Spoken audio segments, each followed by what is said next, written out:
Hey, Ethan, how's it going?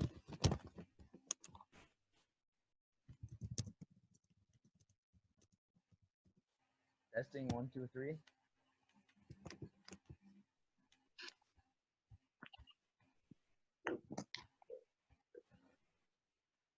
All right, I'm in. Hey, what's up? Hey, you can hear me all right? Yeah, I can hear you. All right, cool. So, how have you been? I've been doing all right. Pretty busy weekend, but not too bad. How about you? There you go. I'm glad to have you on here. Like, it's impressive the interviewing right now. Like, you're really fucking deep in your knowledge, what you know. At a young, Thank you. just Yeah, like relentlessly. Yeah. thanks for having me. Yeah. So let's get right into it. So, Ethan, All right, cool. can you tell us a little bit about you? The backstory. People I don't know. So, let's see where to start. I mean, I was born in '98, so I'm 21 now. I was born in May, so going to be 22 here in a couple months. Okay. I was actually born up in New York. I live in Oklahoma now. But as for the more spiritual stuff, it never really started anywhere. It's kind of just something that I've always been immersed in terms of experience. I've made a couple videos on it before talking about how the experiences that I have were so prevalent for me that I always kind of just thought they were normal, always just assumed that other people were experiencing similar things. And then I would slowly start to bring up details of the experiences over time, like particularly to my parents, and they would tell me like, no, that's not normal. Like I would tell them I see like lines around objects, like colored laser like lines, and ask them if they see anything like that. They said no, and so my mom started reading about auras and stuff like that. That's just one example, though. There was some other stuff that I brought up. Like I would always tell my parents that everything was infinite and that fictional characters were real. And like when I was like a really young kid, like 5, they kind of just let that slide, like just let them believe that. But then when I got to like age 11 and I was still saying stuff like that, they finally brought it up, like, no, that stuff isn't real. But I was very convicted that it was. So yeah, that's kind of just been like, I guess, the general trend of my life spiritually. It's just slowly articulating and bringing up more stuff from within my experience and sharing it with others. Sometimes to find out that it's not anything common. And yeah, that's really the basis of it, I would say. Okay. Yeah, it's kind of interesting. You think everyone around you would just like you, and then you kind of talk to them and realize, wait, they're Mm-hmm. not tapping in the same source I'm tapping into. What about fear? What do you think about that? Is there a way to solve fear? Is it something you're supposed to carry with you your whole life?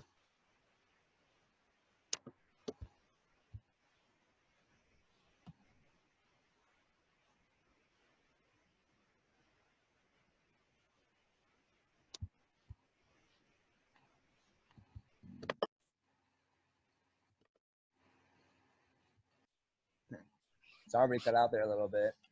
Yeah, that's what I was wondering. I know on my end you cut out. I wasn't sure if you could still hear me, but Yeah. I bought a new computer yesterday to get video, but I can't record on that one. And so, yeah. can use audio.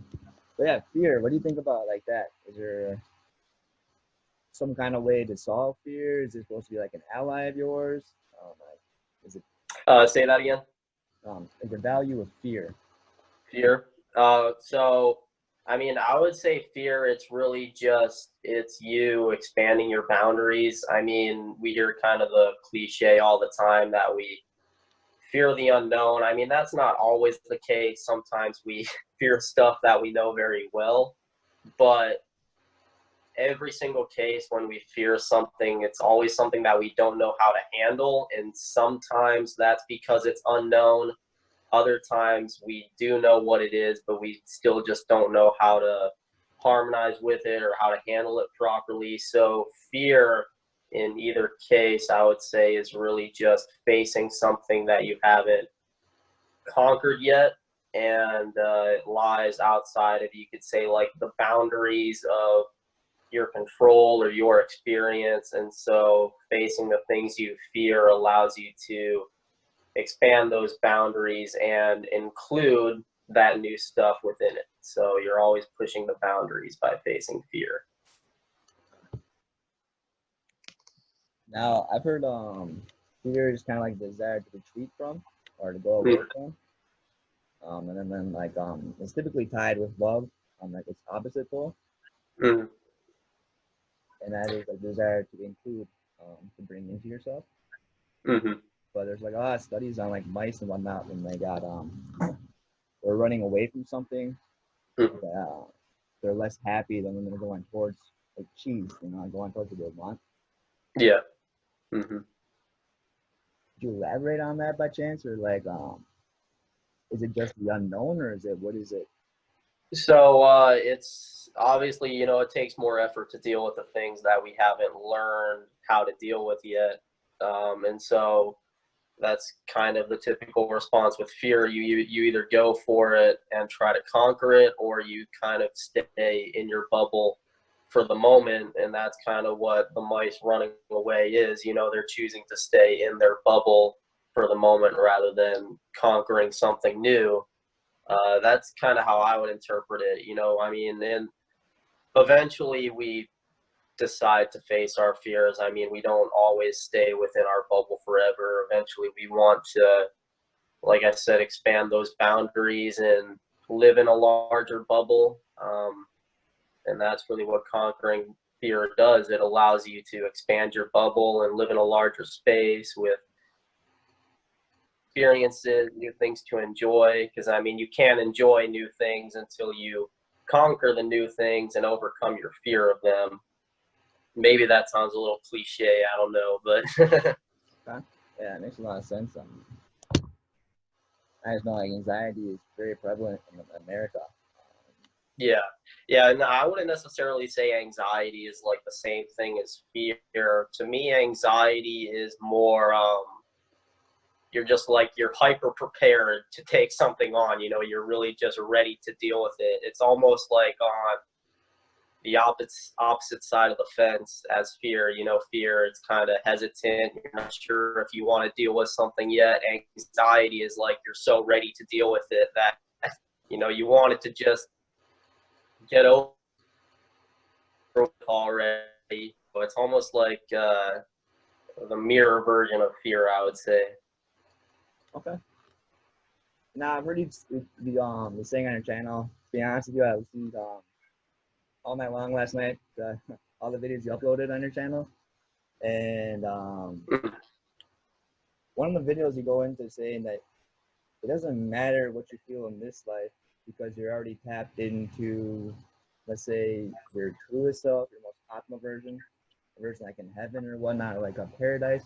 Mm. Um, you continually are feeling what that being is feeling, and so is there an optimal dimension? You can Yeah. So what was that? So my question is there like an optimal dimensional level or alternate self to tune into that you recommend to the audience? So yeah, that's a very good question. That's one I get asked a lot. Like, is there a highest self or a truest self? And the answer is no, just because reality, it's so boundless and so infinite that there is no such thing as a top or bottom to reality. Whatever level you're at, you could always go lower and you could always go higher. So there really is no like truest self or highest self. Like you hear a lot of spiritualists and new agers, they talk about, tapping into their higher self. And like, yeah, those things do exist. There are such things as higher selves. You could say like more awakened versions of yourself that are like experiencing this human self that you have here, but there's a difference between there being a higher self and there being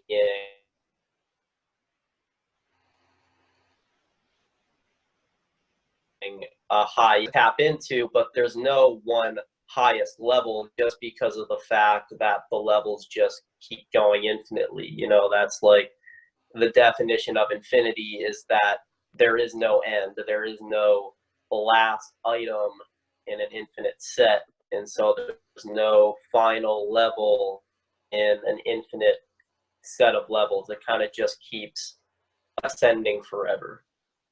So would the final like level be um the infinite set? Being that infinite set? So yeah, so you could say like, well, if there's really no final level, like what if you just became the whole set? Well, rather than that becoming like a final rung on the ladder, that's really just becoming all of the rungs of the ladder, if that makes sense. Like there's no final level, there's no final rung, but you can become like the whole ladder.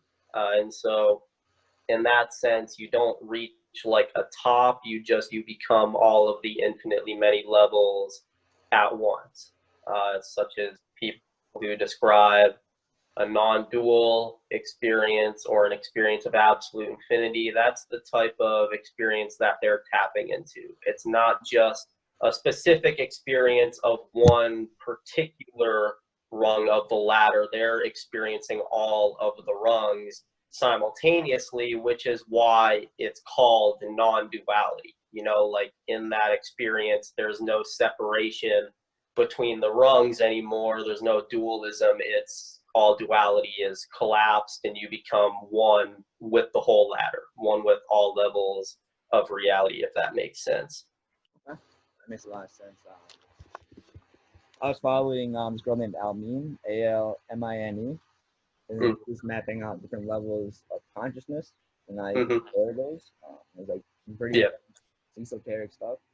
But Mm-hmm. she said the goal is not to become like the God consciousness, the non-duality.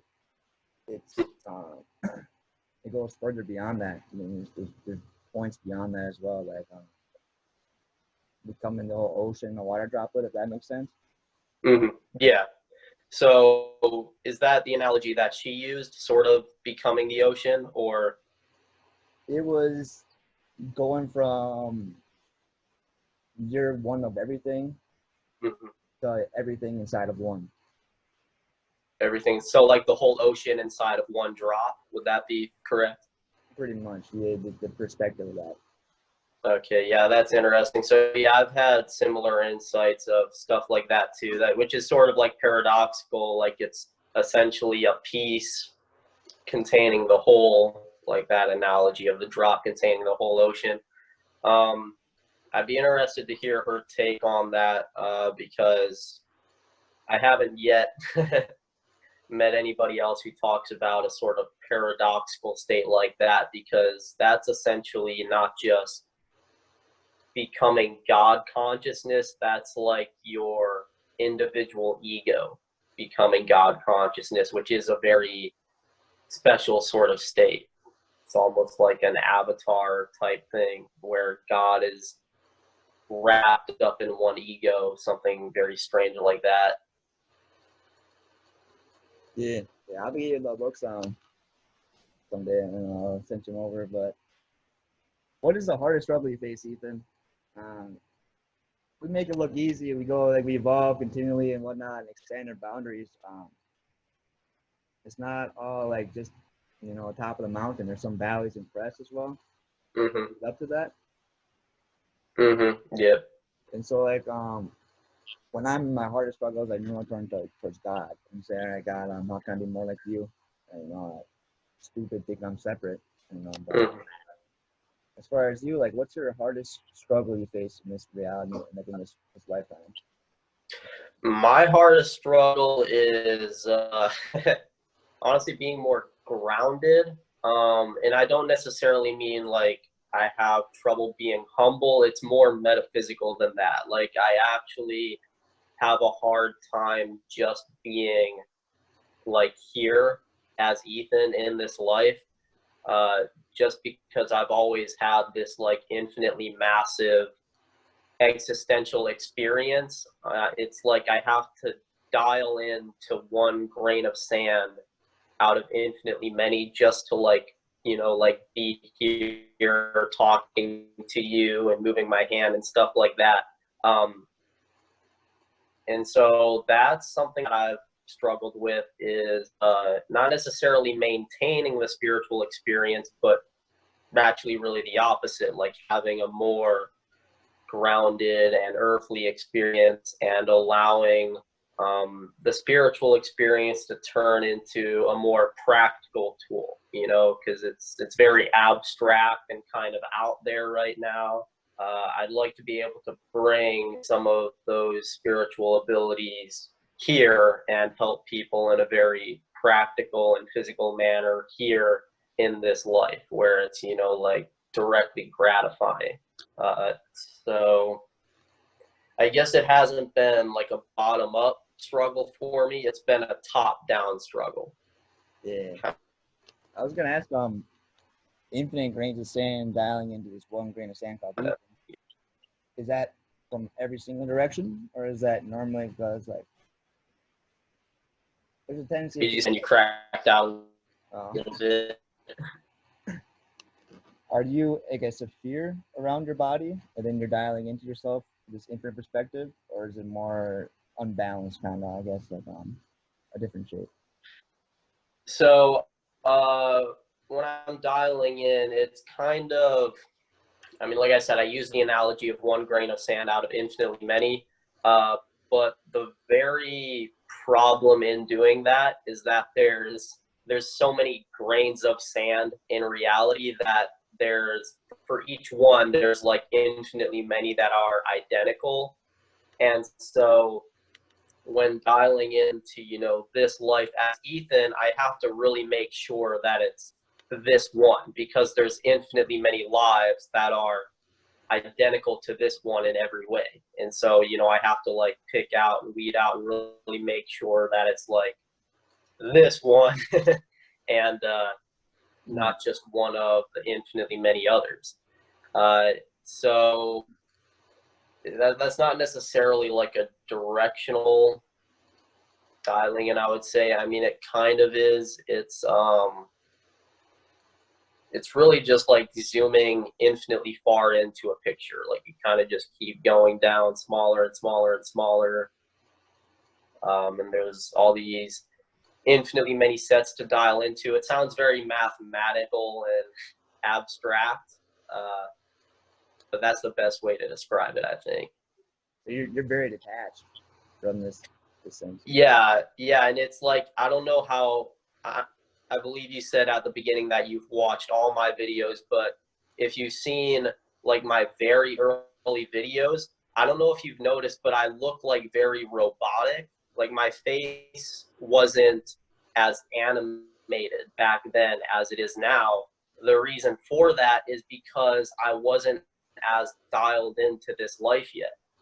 That's something that I've had to work on throughout my life is to dial into Ethan, to this self and to this life so that I can be more expressive while I'm here.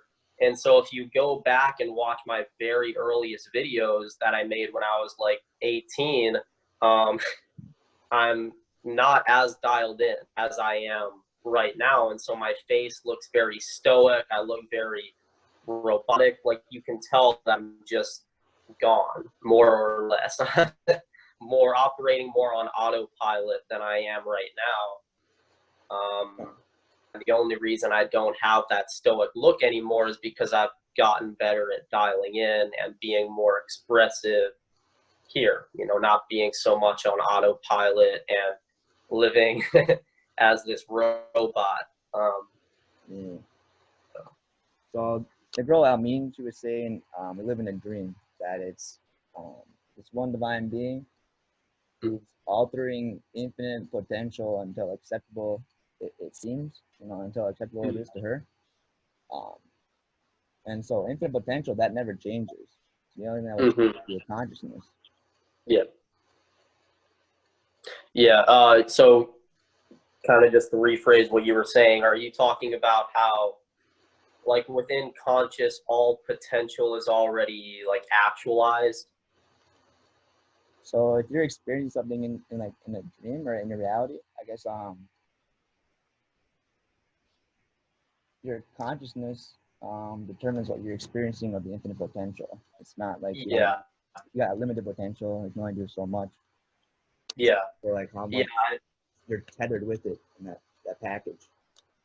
Yeah, exactly. I believe I used like an analogy like that before in one of my videos, is that like consciousness carves out your experience for you. Like, people are always asking me, well, Ethan, if reality is infinite and there's all these infinitely many dimensions, why don't I see like alien beings moving around in my room? Why don't I see dinosaurs walking around outside? And the answer to that is because consciousness has carved out this finite experience for you that excludes those other dimensions. And so, yeah, there's dinosaurs walking around in your room. There's all these parallel dimensions and parallel timelines and past and future moments going on right now. And it is possible to experience them, but the reason that people who don't experience them don't see them is because their consciousness, it's like you said, it's carving out that finite or limited portion of the infinite set that is reality. Mm. So what do you think is like the potential that any other reality could bleed into this one? So it's effectively like a merger of two realities Mm-hmm. clashing, combined like two circles combining. Mm-hmm. Yeah, I mean, well, this happens all the time, just because since reality is so infinite, I always say, anything and everything can and does happen. Um, so there are events where realities do merge. However, there also exist realities that don't experience anything like that. Um, and I think the Mandela effect is actually a subtle form of this, of multiple realities merging, basically originating from two different timelines. Essentially, like, I guess a simple way to explain it is like, if you think of like a Cartesian graph, like with the X and Y axes that you always did algebra on in middle school. Mm. Um, if you have like two lines on that graph that kind of go at opposite angles, eventually they're going to cross. Sometimes parallel timelines aren't actually parallel. Sometimes they actually do travel at these differing angles in these higher dimensions, and so they do end up crossing, and at the point where they merge, you get beings who experience a completely different past than the other beings who came from the other timeline, if that makes sense. And this is what we're Mandela effect. Mm. It's like as a child, like a young boy. Some people are saying, no, this. So okay, you cracked out a little bit. So yeah, it's two different pasts of two different timelines crossing and essentially carrying these different histories together, and these beings who experienced those different histories. And so you have the disagreements and the Mandela effect and all that weird stuff. They have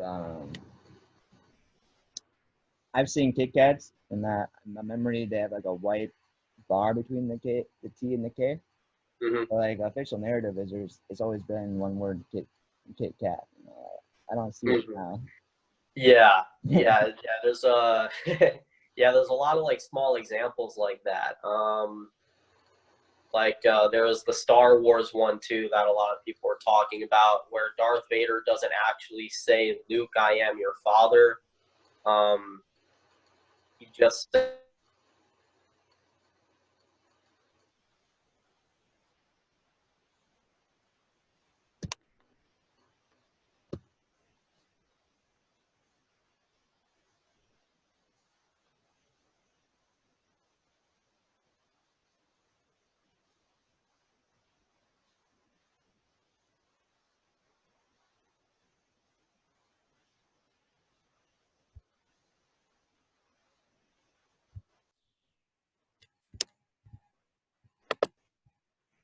all right, there we go. Now it's back. Yeah, yeah. The Zoom keeps. I'll find Yeah. something better for next time if you want to do it next time. But Yeah, I mean, we could use Skype if you're into that. Skype's always worked pretty smoothly for me. okay. Yeah, try something like that. Yeah. Sure. Yeah. Are But you just quick question, are you like screen recording this for a video, or is this just like just an interview? I'm recording it after a video. Okay, yeah, so hopefully it's not too much trouble for you to, I don't know if you're going to go in and edit out the parts where the audio cracks out, but hopefully that's not too much to do. Oh, yeah, I can do that. I got Okay, a MP3 recorder as well. okay, awesome, awesome. Is there any guided meditations that you offer? You're far Got advanced, it. like the self-help books I've seen. You know, a lot of people, gurus, whatnot. Yeah, guided meditations. That's not something that I've thought about. I mean, maybe it is something that I could start to get into since it is pretty popular in the spiritual community. I do offer people like one-on-one sessions and stuff like that, and they basically get to choose how they want to interact with me. So certainly, like a guided meditation is something that we could do together. But generally, when people contact me and have one-on-one sessions, it's for like general information, kind of wanting to pick my brain and see what I have to say about certain stuff. And with the dialing in that I was talking about earlier, something that I've been practicing is not only dialing into Ethan, but dialing into other people, Yeah. uh, and sort of giving them like direct insights and direct experiences, trying to, I guess you could say, like transfer enlightenment experiences to them so that I'm not just talking to them with words. So they can actually get some subtle insight. I've been doing recently with a couple people also.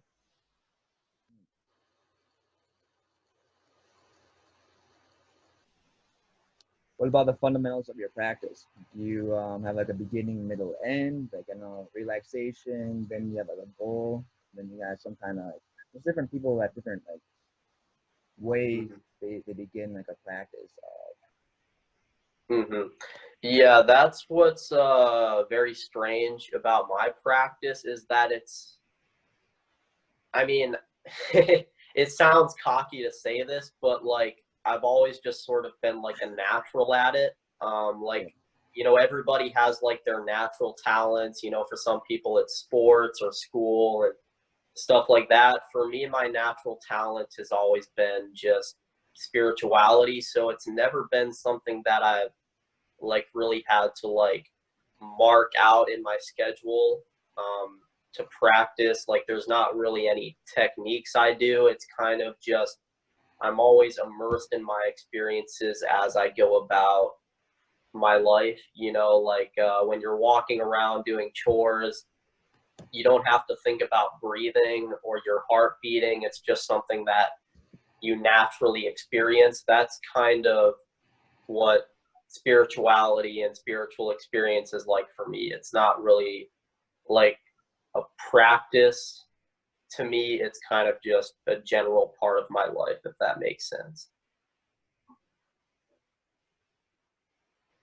is your feet? Do you feel beneath the ground? Are you kind of more like above your head? Is there any distinction between you and the environment? Is there not really at all? So, like, just by default, like in a natural state of mind, there's no distinction between me and the environment. However, I like to sometimes carve out a distinction so that I can dial in and experience this life as Ethan. To do that, you kind of have to create distinctions. So yeah, it's definitely more like grounding rather than expanding my experience. Like I said, for me, it's always been a top-down process rather than bottom up, like what people typically experience. They experience that expansion of consciousness. For me, it's trying to be here, be more practical, offer something that's more directly useful rather than so detached and abstract. I've always been looking at like keys to give like the human race, the people on this Mm-hmm. planet. And I don't really Yeah. care about deers or antelope, but like the humans are different on this planet. Right? They're able to create through non-physical means, and it's like it Mm-hmm. creates common to everybody. Yeah. Yeah. And I mean, I'm only like really drawing this from my experiences from like perspectives and viewpoints within animal consciousness, but um, animals do have like their own abstract forms of thought as well. They're not as like complex as what human beings experience. Um, Mm. but animals have it. Even plants have like a subtle form of consciousness. Even what we consider to be like inanimate objects, like rocks and minerals, have very subtle forms of consciousness. Everything has some amount of consciousness, even if it's so minute that the conscious experience of that thing would be unrecognizable as a conscious experience to a human being. Mm. So, Are you able to be in multiple worlds at one time? mm-hmm. Yeah, that's a general part of my experiences, and that's the other reason that I have to really dial in to be like just here, is because as I'm speaking to you now, like this isn't the only life I'm experiencing. I'm experiencing infinitely many others, and so dialing into this one and really immersing myself in this one is that's why I use the analogy of picking out a grain of sand amongst infinitely many, but I also have to make sure that I dial into the others as well so that I'm operating and not being all dysfunctional in them as well. Um, Ah, Certainly lots to keep track of. But, so it's like playing a lot of poker games at the same time. mm-hmm. Yeah. And yeah, people ask me like, well, how do you not go insane with that? And I really don't think, I think the only reason I don't go insane is because that experience, it's not taking place within like a human form of consciousness. Like the human form of consciousness, it's just this, it's just Ethan.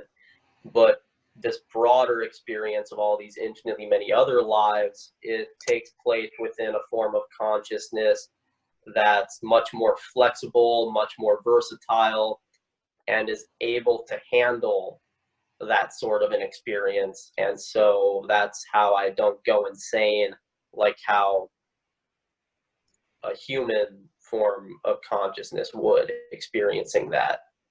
It's more compartmentalized, I guess would be a way to put it. Many rooms in the same house. Yeah, so some of the worlds do like, they're not like separated by like three-dimensional space. Some of them are actually occupying the same space, but they're just unseen, whether it's because they're in a different frequency or accessible through other dimensions. So yeah, some of them are out there, but there's also infinitely many that are just right here in the same space.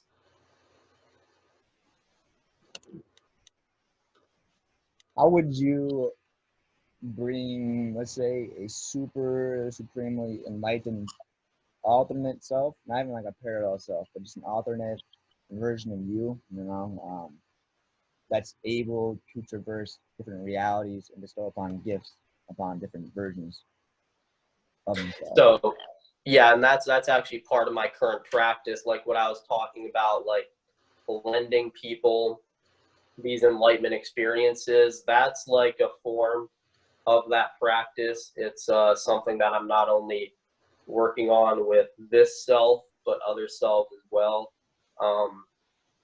Because I mean, I've perfectly dialed in to infinitely many lives, but you know, infinity minus infinity is still infinity. So even once I've dialed into infinitely many lives perfectly, there's still infinitely many other lives to dial into and perfect and sort of provide like this ultra state of awakening, where that self no longer suffers. Mm. And yeah, that's my general practice. So I've heard suffering. If you're able to handle infinite suffering. Yeah, and so that's another thing is that people ask as well, what does that feel like? So you're telling me that you feel the suffering of infinitely many hell realms right now, like why don't you look like you're in pain? And that's actually another reason that, like I said, if you look back at my very early videos, I have that neutral stoic look on my face, is because I'm not just experiencing infinite suffering, I'm also experiencing infinitely many paradises. And so both of those kind of like even out, they kind of break even. And so it's like this neutral, numb feeling, you know, like the infinite joy balances out with the infinite suffering to create this just perfectly neutral feeling. I say it feels like a numb explosion, if that makes any sense.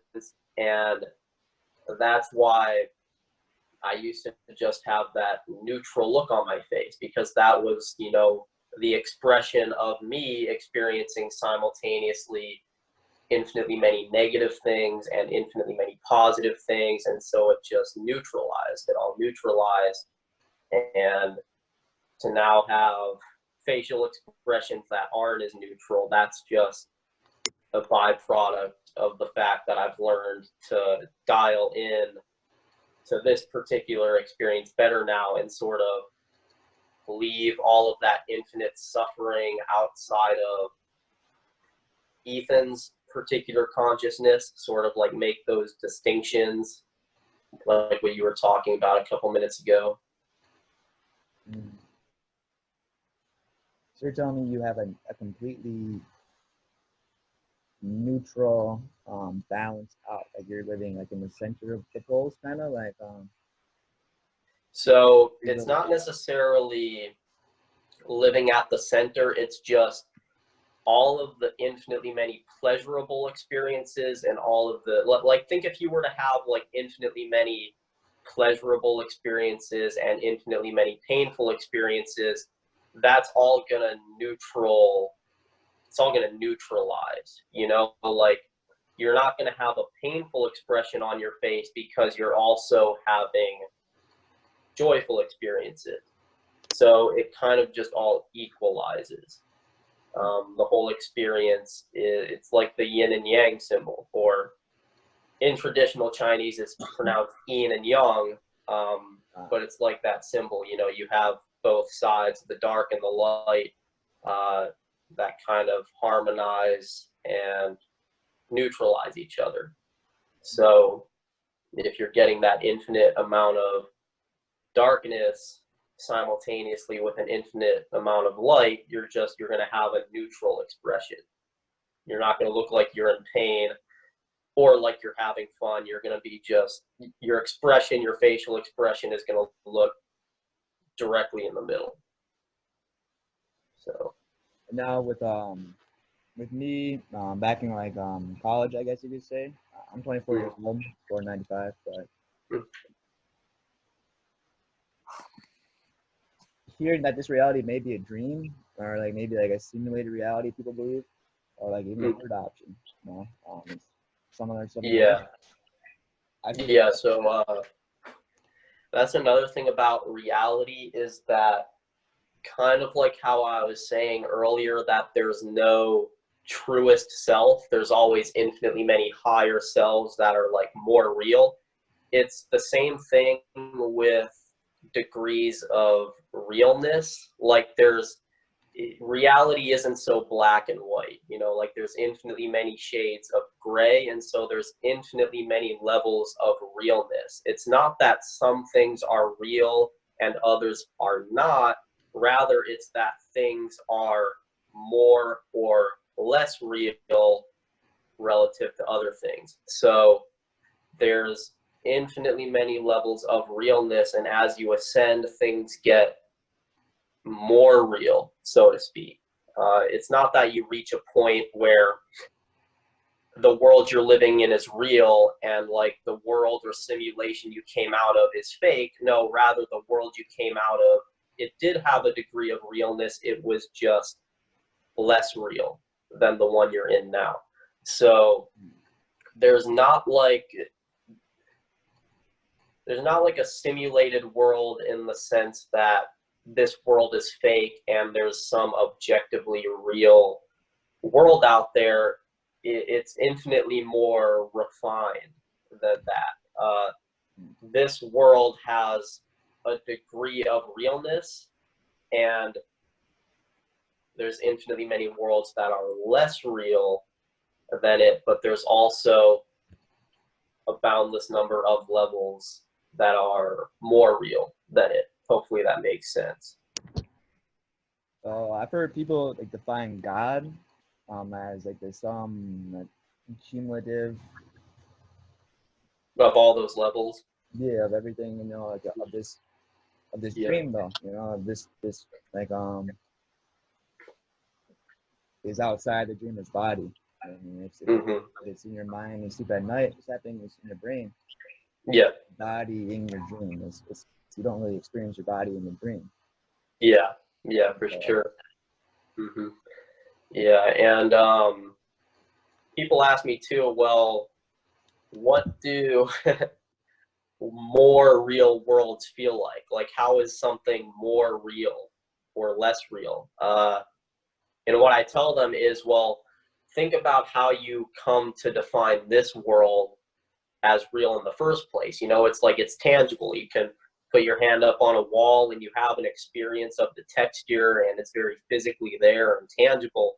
So now just picture if you intensified the tangibility of the world around you, and that's what a world feels like when it's more real than this one. Like this one feels like a dream in comparison to those worlds. Again, not because this world is fake, but just because it's less real than those other ones. And it's kind of the same thing with dreams too. You know, dreams aren't like fake. There is a degree of realness to the worlds in your dreams. They're just lower forms of reality. When I've had a dream at night, and I realize I'm dreaming, I just be like, all right, I can go off the script. I can do whatever I want. I can create anything I want. Yeah.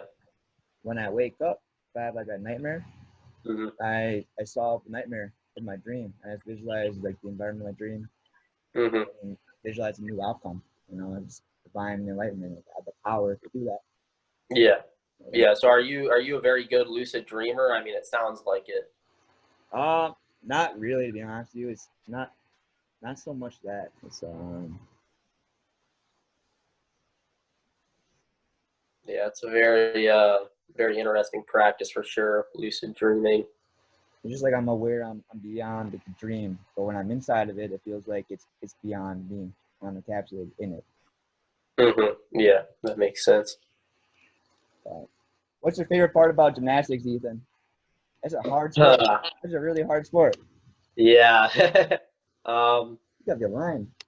I'm trying to think what my favorite part would be. Honestly, like this is my last year doing the sport. After this, I'm done, and yeah, my body's kind of destroyed at this point. So I'm not really sure I have like a favorite part anymore, just because of how tough it is now, like finishing up. But I mean, I definitely like competitions a lot more than I did when I was younger. You know, when I was younger, I always got super nervous going to competitions, but now I guess I just have like a more mature mindset towards them, so I'm able to just go in and actually like show off my gymnastics and not get so nervous about it. So I really like performing. I guess that would be the best thing for me to pick as my favorite part. I really like being a performer.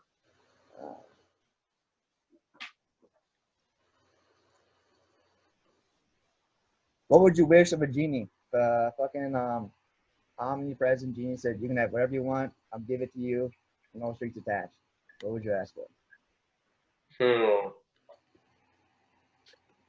I guess just to help me just finally dial into everybody. I don't know if it could offer something like that. I guess that'd be the most efficient thing to ask for, because that'd kind of take care of everything, not just with me, but like with other people too.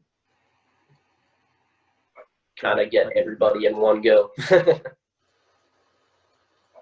Yeah, it's interesting when I'm evolving. I'm like, am I accessing a state of reality that already existed, or am I raising up those around me into this new reality? Am I just shifting what I'm aware of, or am I really having an impact? It could be both. It really could be. Yeah, that's always something I think about. Like if I'm always considering whether it's one side of an argument or another, like kind of look for a compromise in the middle, because usually that creates the most profound answers. What are your favorite colors? I've heard you say different realities have different colors. Yeah. Mine, I can visualize like techno colors, like red and green, occupying the same space. Mm-hmm. They're not muddled together. It's shining both bright equally. Yeah. So my favorite color. Very weird answer, and probably people aren't gonna like it. But I guess, I mean, I don't really know if I have like a favorite color. But if I had to pick one, I may not go with like any actual color. I might go with clear, which really that's not a color. That's like colorlessness. But I don't know. So would you recommend staying on Earth or going to another parallel alternate reality? Is Uh, versions of Earth implementing I would just reality? recommend staying on Earth until you're done, and then see what else is out there. Because I mean, there's special stuff about Earth to experience, but of course, it also can be very, to be quite honest, obviously, people realize that it can be very mundane and very boring sometimes, and so there's a lot of other exciting experiences to be had out there. But finish up this experience here, and then you can go elsewhere. So Ethan Kahn, 21 years old. They got a kick-ass YouTube channel. Everything explained by Ethan Kahn. Do you have a website? Do you have any other plans to branch out other social media? So I don't have a website yet. I mean, I just started setting up a Patreon. So I'm gonna put up a video pretty soon, and I realize that's a touchy thing, like spiritual teachers asking for money, but I promise it's all gonna go towards just making better videos, getting better equipment. Hopefully down the road, set up a website, but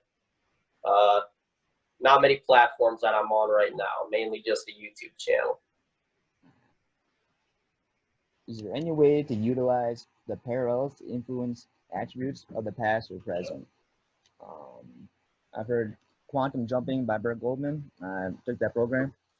Mm-hmm. You would just tap into this version of himself by going through a door of like an infinitely wealthy version, and then he would hop into that person's body, experience how they felt, got their rhythm, and then you come back to this reality.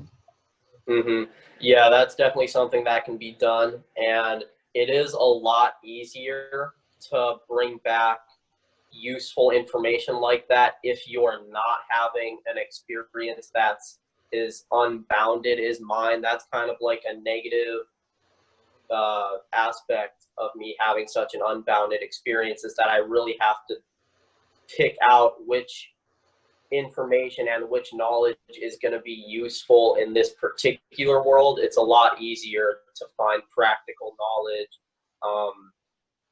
with a more distinct experience. So What are the best belief systems to be better than the best?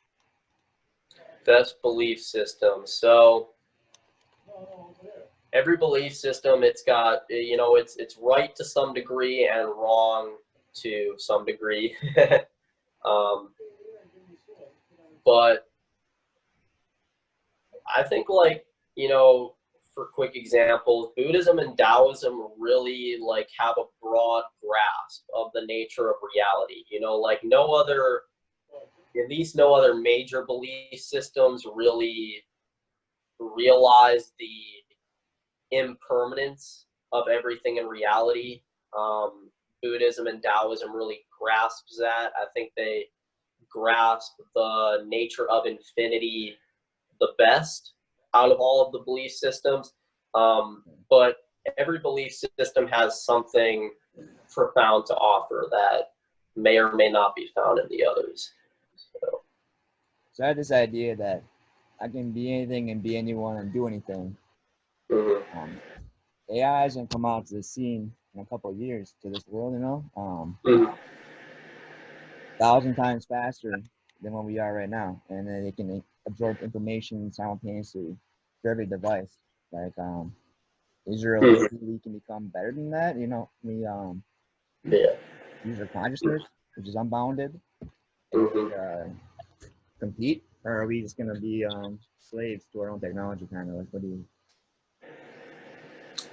So, I mean, it's really just going to depend on where we put our focus. Some people are going to choose to put their focus more in the technology. Other people, they're going to look for advancement more in their own self-work. So I think in the future, we're going to start to see a split of people who rely more on technology for progress and people who rely on more spiritual paths for that progress. And even some people who like combine both.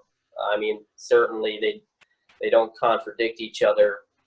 You can advance through both technology and self. Is unconditional love beneficial for growth and attracting opulence? And I always heard that with enough love, it can be done. Is that true? To say that again? I've heard that is unconditional love beneficial for growth and attracting opulence? Giving unconditional love. I've always heard that with enough love, anything it can be done. Is that Mm-hmm. true? Is there some other form to the equation? So it's something that I don't really like put out as a technique. Just like unconditional love is something that a person has to come to on their own and find out whether or not it's a good technique for growth. Because think about what unconditional love really means. It means to love without condition.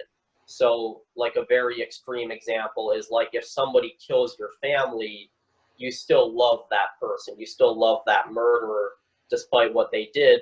And now that can either be really powerful or really destructive. It just depends on where the person wants to go in their growth.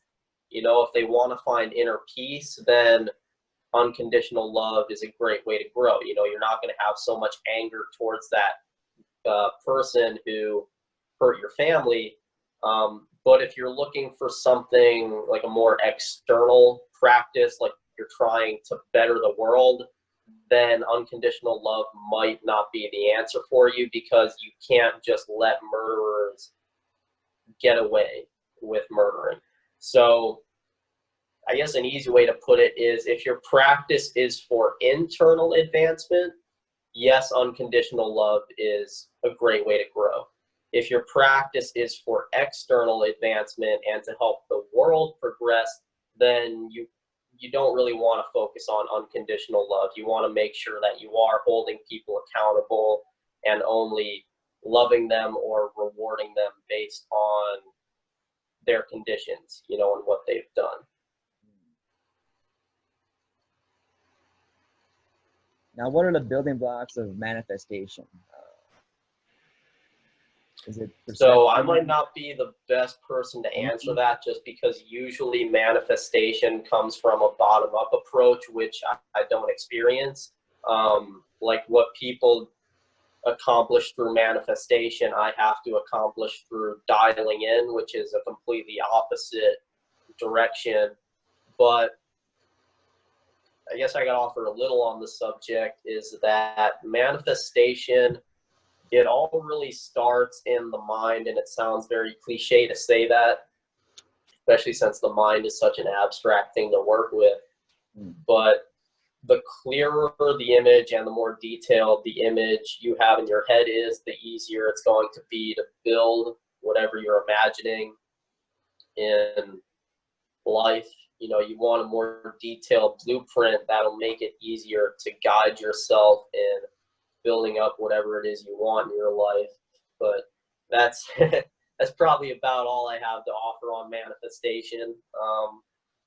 It's not much of an area, like I said, that I deeply experience. But So now there's different like avenues of that. It's like attributes, different perceptions you have, different truths you see. There's ways you can short circuit or shortcut the point of purity, I guess you would say. You don't got any flaws. You got the infinite attribute right now ingrained in you throughout the whole timeline. Would it be like a dimensional perspective, maybe, of like the 5 dimensions? I've heard typically is seeing a whole video on a single second, like on a single dot, full movie on a single dot. yeah, so let me know if I didn't hear you correctly. But the 5-dimensional perspective, it's essentially the experience of not just all of the moments of one timeline, but all of the moments of multiple parallel timelines. So a 4-dimensional experience is like you experience past, present, and future moments in one instant, like it's all there now. A 5-dimensional perspective is you experience that not just with one timeline, but parallel timelines as well. You know, all of their moments are wrapped up together into one here and now. Hopefully that answers your question, but Great goals and achievements in the spiritual sector of life. Spirituality is typically done by experience, first-hand experience. You take different guideposts along the way. There's a lot going into the unknown.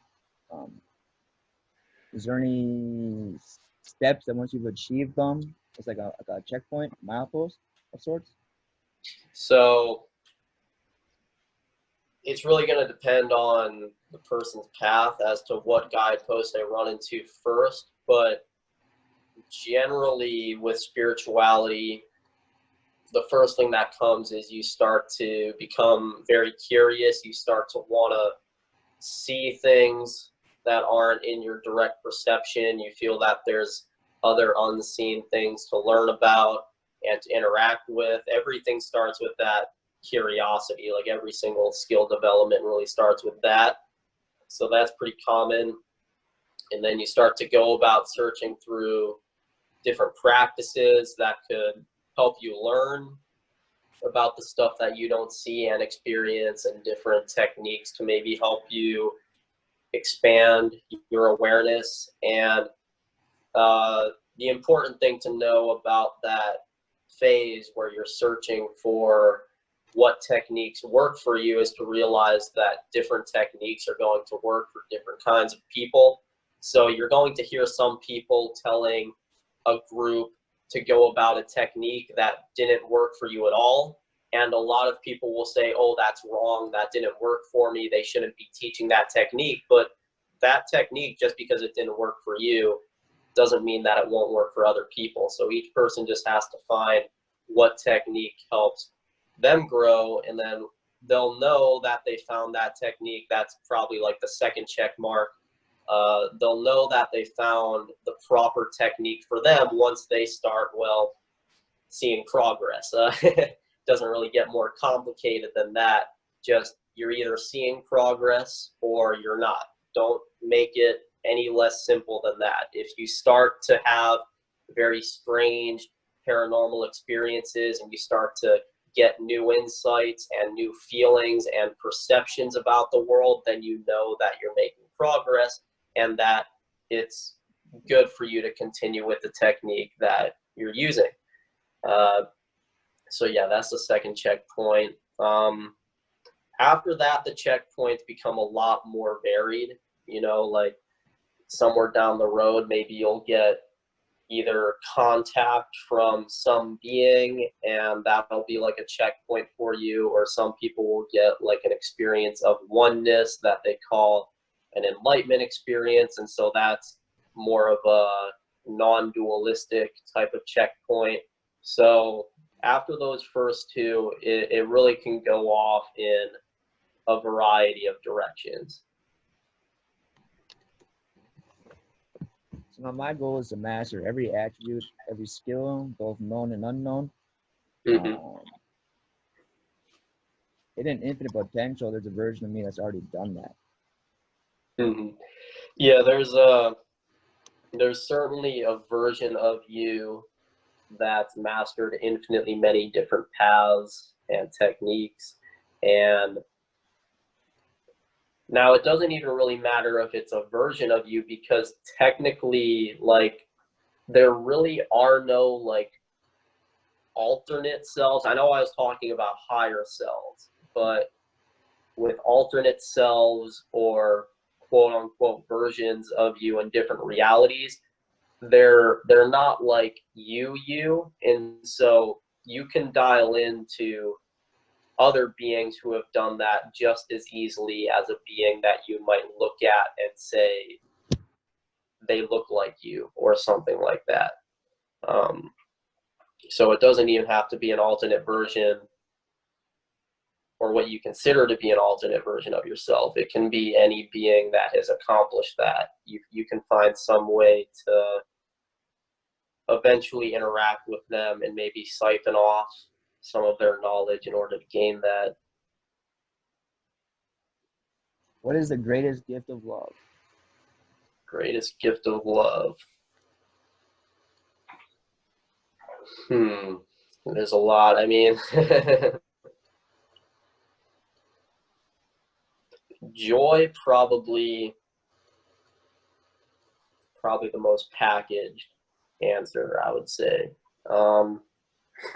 Because with love, you feel joy, and joy allows you to feel peace, excitement, basically just everything all rolled up into one, or at least everything positive. So if I had to pick, I would say maybe joy. If there were, let's say 10 or maybe 1,000 or 1 million versions of you, what would you do and how would you arrange yourself? Like on one world. So it would depend on what those other beings are like, because with like other versions of yourself, like I was saying, they're not really other versions of you, because it's like, at what point does it stop being a version of you and start being somebody else? Like, let's say you find a version of yourself in another reality. They're exactly the same as you, except their nose is green. Okay, well, you might say that's another version of you because the only thing that's different about them is their nose. But then let's say you run into a being that looks like you, except for their nose is green and they have cat eyes. Okay, well, starting to get a little more different. How many attributes of yourself have to be changed before you draw the line and say, okay, that's no longer another version of me, that's a completely different being? So you see, like with these other beings in these parallel realities that most people would regard as just alternate versions of themselves, they're really no more or no less other versions of you than any other being, with a drastically different appearance. So, Have you seen the show Naruto? was that? Have you seen the show Naruto?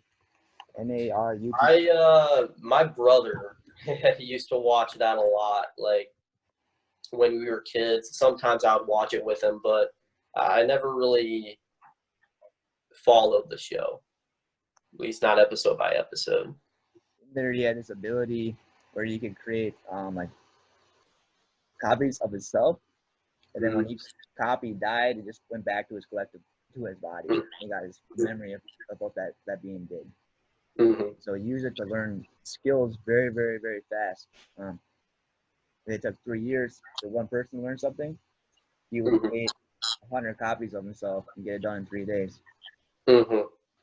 Yeah. Is Yeah, that and so see, yeah, that's the other thing right there too, is like if you wanted to do something like that, you don't even necessarily need other beings that are similar to you, so long as you can embody those beings and live as them.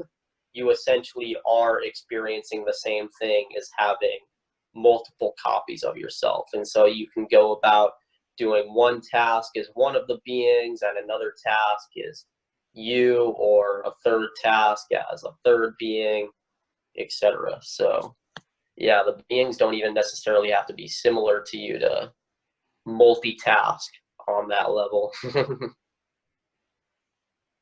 now are you familiar with the Akashic Records, Ethan? And Mhm. I've heard there's a substance called the Akash, and everything we do is imprinted on this, and there's a library of all these records. Mm-hmm. Yeah, that's it's kind of like the record of reality, you know, like everything that happens, past, present, or future, it like past events still exist. Their existence is just preserved in a higher dimension, and future events already exist, but same thing, their existence is preserved in a higher dimension. So they're all essentially recorded like a movie is on a DVD. And so tapping into the Akashic records is like tapping into the DVD and pulling out some of its information from whether it be past events or future events or other events going on in the present. Uh, yeah, that's basically what it's like. Now I've heard you talking about past versions of you, like past lives, and Mm-hmm. you're able to recall them in this lifetime. Mm-hmm. Yeah, and not just recall them, but like I'm still living them right now as I talk to you. They're a part of my experience. So I only call them past lives by convention. Really, they still exist. They're only in the past relative to talking right here, right now. Same with future lives. You know, they still exist. They're being experienced right now. They're only in the future relative to this moment. So it's only once you make the relative distinctions that those events become past moments or future moments. So now, for the whole puzzle, um, every single lifetime that's ever been is a past life or a future life. Is that Mm-hmm. so, or is there Yeah. like your consciousness embodied only one body on a planet? Mm-hmm. Yeah. So, because really, existence had no beginning, and it's never going to end. It's eternal, and if it's eternal, like I've said before, anything and everything can and will happen. And so your consciousness is essentially going to be witness to infinitely many different experiences. And now that scares a lot of people because that means that they'll eventually experience suffering that they don't want to experience. But luckily, there is something that can pull you out of that eternal process where you don't have to experience it. That's a broader topic than infinity, actually, and it's not something that I discuss on my public channel. I discuss that more privately just because it's so abstract and it's such a complex topic. But if anybody's listening and they just got like an existential crisis thinking about the fact that they might undergo infinitely many lives of suffering, just know that there is a way to not have to undergo that. You know, it's not found within infinity, but there is like paradoxical stuff that's impossibly beyond infinity, and that stuff can offer another route. I've heard the main like fundamentals are is and is not, and like Yeah. the ratio of that makes up everything in a reality. Yeah, for sure, because that ties into what I was saying earlier too about there's degrees of realness. So you could think like the degrees of realness are decided by whether each piece of the experience is real or not real. And depending on how many real pieces there are and how many unreal pieces there are, you get like a net percentage of how real the total experience is. So yeah, it's like everything's like a string of ones and zeros, real and not real, yin and yang, just deciding the overall shade of gray that each experience is. Now, have you seen Heaven on Earth, Paradise already happening? Yeah. All of a sudden, the world becomes that. Does that mean some other worlds didn't become that? Yeah, so there's infinitely many worlds that do experience that, but there's also going to be infinitely many that don't. So what's the point then? It's all about experiential knowledge? Yeah. So, I mean, within existence, within infinity, the point of everything ultimately is to be. It's to experience. And now that sounds meaningless to a lot of people, but there is a way for your experiences to be cultivated into something beyond infinity. That kind of goes back into the whole beyond infinity topic. But just looking at infinity on its own, yeah, really the only point is just to be, just to experience. What is the best way to relax?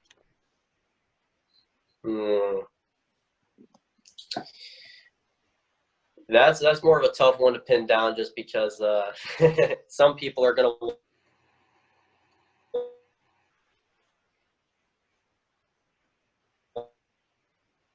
want to do something physically. Other people are made to just put themselves in.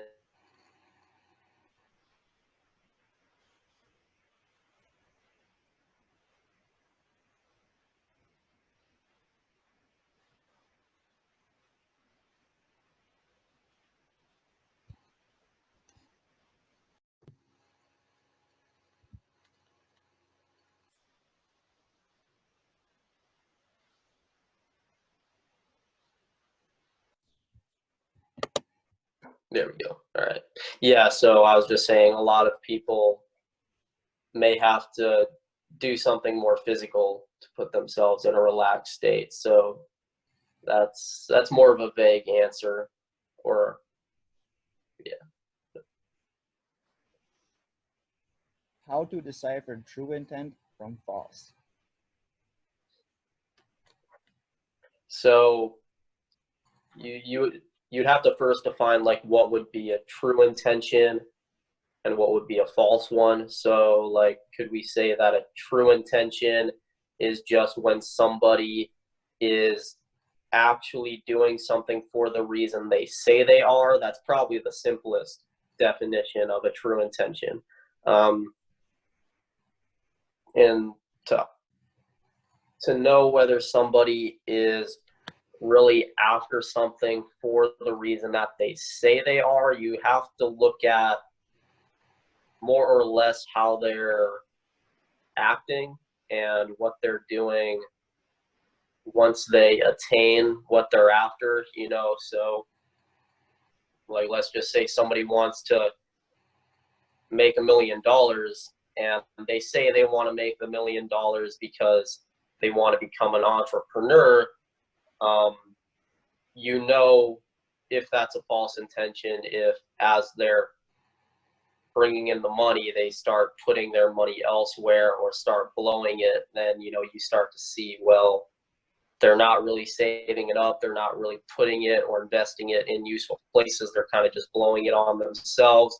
So you really just have to carefully observe somebody's actions to see if they're really going about something with the intent that they say they are, or if they're not. What is the advice you give to others? Make sure you understand somebody, whether it be what they're saying or what they're going through. Make sure you really try to understand what they're saying before you offer any objections. So what's an example here? A lot of people sort of, like, let's say you're in an argument or a debate, the best thing to do is rephrase what the person just said back to them to their satisfaction before you give an objection, and that's the best way to make sure that you're not straw manning anybody, you're not misinterpreting what they're intending to say. Just make sure, really, if you have to, like I said, just rephrase what they're saying until not until you say you've captured their point, but until they say that, yes, what you just said is what I'm trying to say. Then offer objections or advice or whatever it be. And if you do that, your communication with others is going to get a lot better. You're going to be able to help people out a lot more, not just with debates, but with advice. Just your overall communication is going to be a lot smoother if you really take the time to make sure that you're not misinterpreting somebody or judging somebody too early. Really comb through what you're getting from them until you know from them that you've got what they're trying to say or what they're going through, and then offer your piece. Some really good advice. How to coax someone else into believing something? You have to present enough evidence to meet their standard of evidence. And not everybody has the same standard of evidence. And what I mean by that, a standard of evidence is the amount of evidence it takes to actually convince somebody that something is plausible. So, like, a quick example is between Christians and scientists. So for Christians, their standard of evidence is, if it's like in the Bible, then it's true. You've convinced them. If you can find something in the Bible that validates what you're saying, that's their standard of evidence. And so that's going to coax them to believe that what you're saying is true. For a scientist, on the other hand, their standard of evidence is much different. It's not enough to just look in a scripture and find evidence. You have to show a scientist physical proof that they can get their hands on and physically measure in order to convince them that what you're talking about is true or at least plausible. So make sure you know what a person's standard of evidence is first, and then you can go about trying to find evidence that fits into that standard. And if you do find that evidence, you're gonna make them believe. Really is what it is. What about this? When I wanted something to go my way, in the past, I did like an experiment where I would visualize the scenario happening in the future, and then I would like hop into their bodies, and then I'd Yeah. shift the way they feel about the way I felt. Hmm. And it seemed to work pretty well, and I got scared about it because I was like, isn't free will pretty important? You know what? What? Yeah, well, I mean, luckily that doesn't get in the way of their will or anything like that. You're kind of just witnessing what their feelings are and learning the best ways to interact with them. And that's another way of figuring out the best ways to communicate with others too, is if you have that spiritual ability to embody their thoughts and really look at things from their perspective, that'll make communication a lot easier as well. Can you solve illness by going to a parallel who is advanced, healthy, and able to transport a miracle vial across dimensions? Or like Yeah. stupidity with the going to the smartest version of you, and then integrating, or just merging copies of each other. Say that last part again.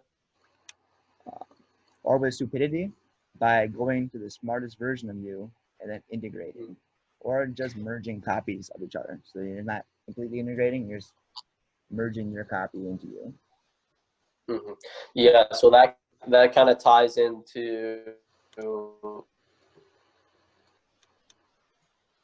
how knowledge from these parallel selves, and that is another obstacle as well. In that, like, so let's say I wanted to know more about physics. Well, you see, like, not every universe has the same laws of physics. So if I want to learn more about the laws of physics that operate in this cosmos, I have to make sure that I'm dialing in not just to a self that's a genius and knows a lot about physics, but knows a lot about a form of physics that's identical to the physics that operates in this universe. So it's not enough to just dial into a parallel self that has the knowledge. You have to make sure that they have the right form of knowledge that applies to this world and this self. And that's something that I have to face too. That's another reason I have to dial in. I have to make sure that I know which laws of physics really operate in this universe right here. You know, that's something else I have to dial in for before I can cipher off the correct knowledge. Now, when I was younger, I would do timelines, and so growth, I'm very passionate about that. Mm-hmm. And so I imagine one lifetime practicing one skill, getting oneness with God. Yeah. Mm-hmm. They died. Next lifetime, same thing. Then next Mm-hmm. lifetime, same thing. They got better and better. Mm-hmm. And towards the end, 1,000 lifetimes later, like this bright white being, you know, really, really brilliant. And then I'll be like, I want that guy to merge with me right now. Mm-hmm. Like short circuits just by going time. It's Yeah. crazy. Your imagination is very powerful. Yeah, it's. But now, as far as getting actual knowledge about how things actually work and all that stuff, I haven't been able to transcend that boundary yet, that barrier.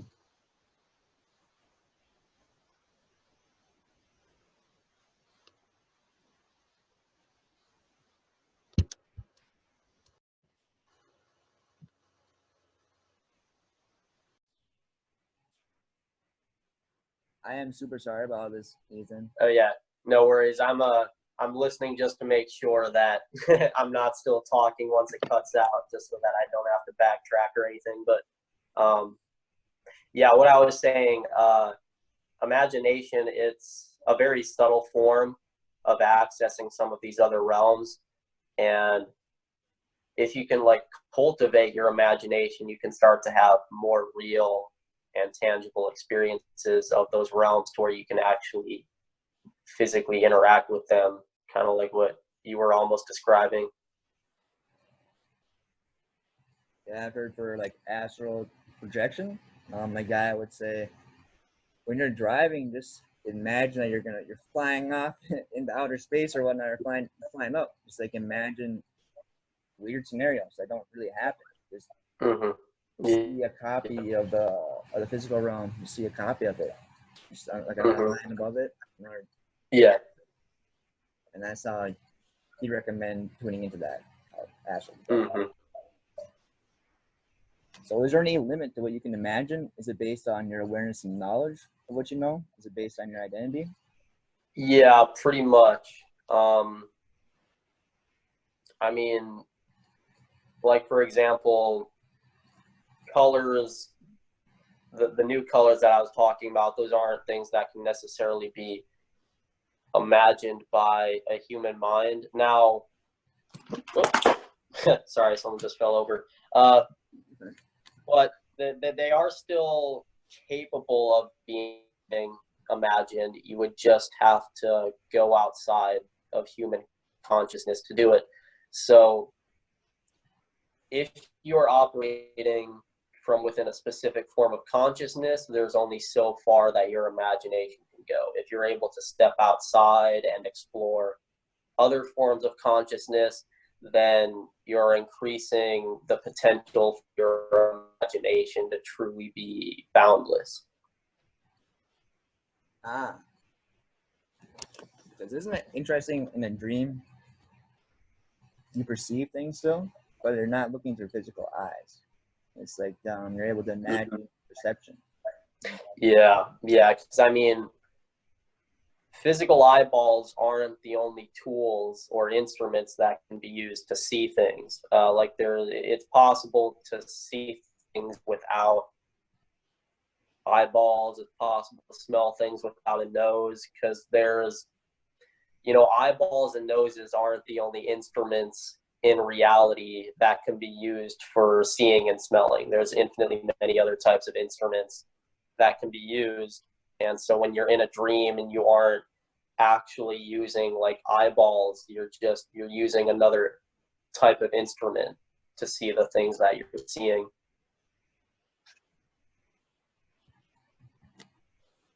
What do you think? We've been going at this for a long time. Do you still want to continue, or I don't know what your plans are for today? I mean, that should be good. I mean, if you have a couple more questions, let me know, but I think that's all pretty solid what I've we've really done. appreciated you spending your time with me. Been looking forward to this for a long time, a few days. It's nice seeing like us millennials. I'm surrounded by people different than me. I talk down rather than talk up. Mhm. We'll say like yeah, just leave it at that. But Thanks for having me on again. I've had to evolve myself to get ready for this interview because you're good. You're a good dude. Thank you. Thank you. You as well. Really advanced. Wish you the best of luck. Everybody subscribe to Ethan Kahn. Everything explained by Ethan Kahn. Taking off. Thank you. Yeah. I'll see you later. Next time we'll do a Skype one. If you want to do it. What's that? You want to do Skype next time or what? Yeah, we can do Skype. That works. Sweet. Make it a little shorter next time, but yeah. I'll see you later.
Hello. Hey, you can hear me all right? How's it going, Ethan? Yeah, I can hear you. All right, cool. Yeah, I'm doing pretty good. How are you? That's amazing. I'm feeling well. Woke up today around like 8 a.m., so I'm doing well. That's good. I think last time the Zoom had issues just because of the Wi-Fi connection. So I believe I'm Gotcha. again. If it cuts out again, then I'll get other things. Oops. Record the whole thing, even when it cut out. So, Gotcha. I'm just is there anything you want particularly want to talk about, Ethan, in this interview or chat? Like, what topics you want to broach? I don't have any ideas in particular, so whatever questions you have down should work fine. Okay, sweet. Now, audience, if you don't know who Ethan Kahn is, he's a channel and everything explained by Ethan Kahn. Still phenomenal. Talks about alternate dimensions, alternate realities, his skill he's mastered from a young age. Even talks about his communicating directly with God. I interviewed with him previously in the past. It's real impressed with him. A great dude. Tough to believe he's only 21 years old. And how passionate he pursued his path. The national gymnast, I believe, is doing that in college still, and currently real fucking awesome. I'm really glad to have you here, Ethan. Thank you for joining. Yeah. Thanks for the introduction, and thanks for having me on again. Yeah, well, let's get right to it. So the first question: how can I or someone ascend globally to a universal awareness, or even just like a galaxy? Yeah, so I mean, it can take a lot of work. I mean, I know a lot of people talk about like using psychedelics as a shortcut for that, but if you want it to be like a sober, excuse me, 24/7 experience, it is a very long process because I mean, it is really like another skill to be developed. Everything is an ability, everything's a skill. And with every single skill, you either have it naturally or you've got to develop it. And since this is such a hard skill to develop, I'm not going to lie, it can take years and years and years. I normally start people off very small to have that type of an experience like that. The very first step is really getting in touch with your imagination, which is like a very subtle first step that a lot of people don't really like to hear. It's hard to take that seriously. But really, the reason why getting in touch with your imagination is the first step is because reality is just so boundless and infinite that anything and everything that you've ever imagined already exists out there somewhere. And so essentially what that means is that your imagination is a very, very, very subtle form of perception into other worlds. And so if you can get in touch with that perception, you can actually start to train it to become more vivid to the point where it's actually not just imagination anymore. You actually are able to start perceiving these other worlds vividly and interacting with them physically. And that's, of course, the ultimate goal of the practice, but it can take years to get there, to go from just kind of having that subtle imagination that most people have now to actually having very physical and tangible experiences where it's no doubt that you're experiencing the infinitude of reality. So it's a very long process, but that's where it starts. Is it kind of like learning to bridge the gap step by step? You're building a bridge across a gap to get there, kind of. Yeah, that's kind of, excuse me, that's kind of what it is. It's essentially just making the bridge stronger, you could say, to where you're actually able to embody yourself in those other worlds more. Well, I have a question about that. People's imagination is like off the rails, something like a kind of force, it's untamed. Is there any what's to practically tame it? Is it audio soundtracks for your mind getting right, like alpha, theta, beta, gamma? Is that like delta? Is that yeah, just a little bit or not? yeah. So with taming it too, you really kind of have to pay attention to it and focus on it. So it's kind of the same step or the same first step, but just in reverse. So instead of paying attention to your imagination, like trying to be as attentive to it 24/7 throughout the day as you can, to kind of grow it, you instead do that to try and get a handle on it, like really almost like a form of meditation where you try and filter your thoughts or label your thoughts and start to give some direction to them. It almost be like doing that, but instead of just with random thoughts, you do it with the actual like images that you're imagining. So like I was learning how to do astral projection, and a woman was saying while you're driving, just visualize the second set of all the realities as an additional layer on top of it, just so you become aware of it. Did you say you kind of just visualize the alternate realities as if they're already happening, kind of an additional layer on top of this one? The information. Yeah, yeah, that's I'd say that's a good first step. Now, like astral projection isn't something that I have huge experience with just because like in my experience I'm kind of just living out my lives in these parallel worlds like right now, so it's not necessarily like traveling from point A to point B for me, whereas that's kind of what astral projection is. But it is kind of along the same lines. I mean, really the only difference between astral projection and what I experience is one is sort of traveling from one world to the other, while what I have is kind of just living in both simultaneously.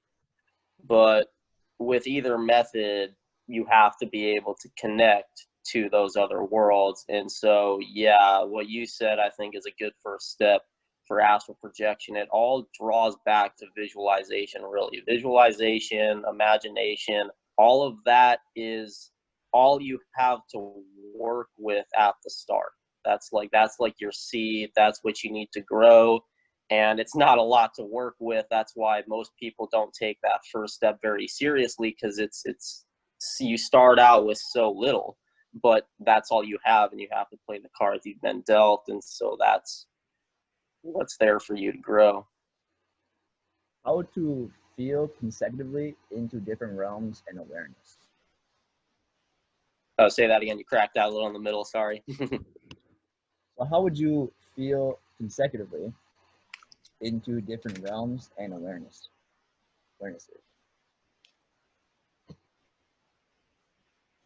Mm. It, Yeah. So I mean, it's all like every. What's that? I was gonna say, is it like bubbles inside of a bigger bubble, kind of, and you envision the gap between the bubbles? Yeah, that's a way to put it. Because I mean, everything. I always like to use the analogy of drops of water in an ocean.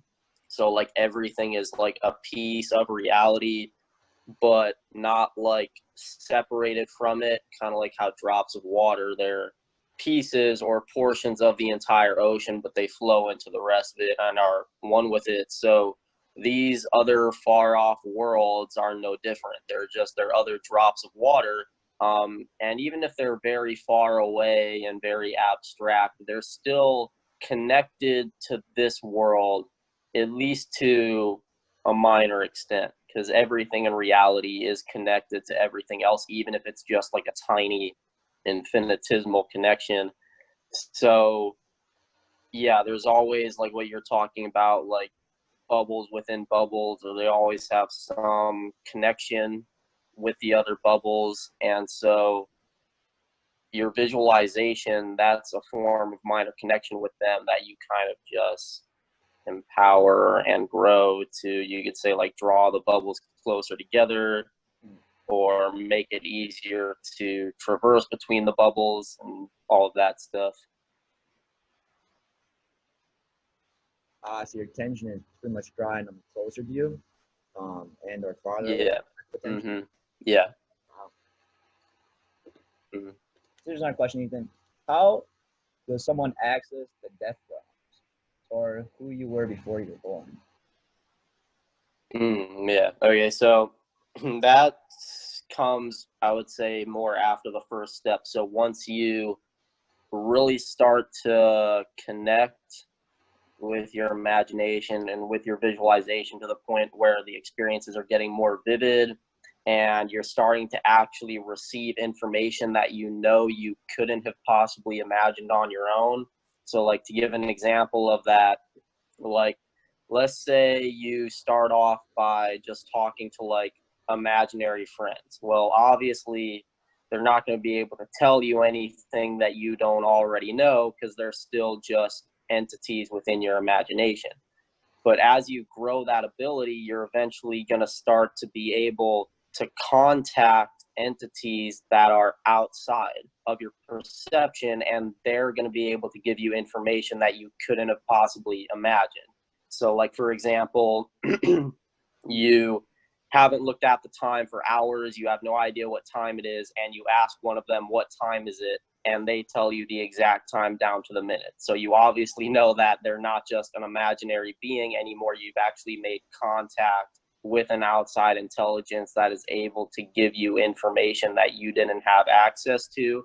So once you reach that point in the development, that's a good time to start actually looking back into your past lives or looking into the death realms, because all of that exists outside of your current perception. That's why you don't remember your past lives and where you were before you were born here. So you need to be able to make contact with outside intelligence first, and then you can actually start to do that with your own past lives, or what you were, what you existed as before being here as a human. That's a good point. When I was visualizing like my death realm on my one channel, Ryan, Yeah. Kryon, for a being in channel through a guy talking about stuff around the world. He was saying in the life, when you leave this life, you go somewhere else, right? And it's a pleasant journey. The only thing that's kind of like sorrowful about it or wrong about it, I guess you could say, is the loved ones left behind, and they're missing the present. And then he also brought up a good point where he said, when you came onto this world, you left like the death area. You left loved ones behind there as well. You have friends that were there, and you left them behind to come here. So it's pretty much same. I mean, Yeah. was like, whoa. And so Yeah, I mean, definitely, because there's whatever world you're in, there's always going to be other beings to interact with and get close to. So, yeah, you're always going to be shifting around. I mean, it's no different than if you just move to another city, like you're always going to be leaving some friends behind and meeting new ones, or maybe, sometimes they're very close or their family, they'll travel with you. So, yeah, there's always some connections that stay and some that are left behind and new ones made as well. So, yeah, really no different than just everyday life.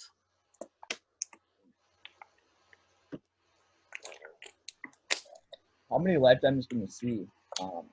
What about for death times as well? Like Infinitely many. you can see infinitely many.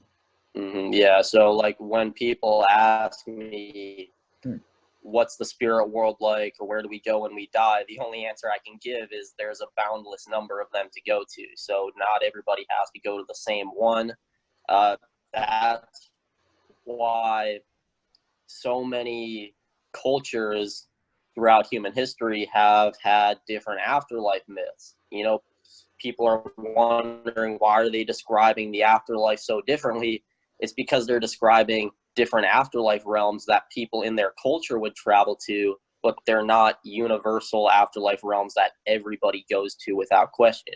There's just infinitely many realms out there to go to after this life and call your afterlife realm. And so different cultures may be more connected to different ones, and so they describe those when they talk about their afterlife myths. So yeah, there's no one or set of afterlife realms in particular. It's all just whatever. really interesting. Now, does numerology have any basis?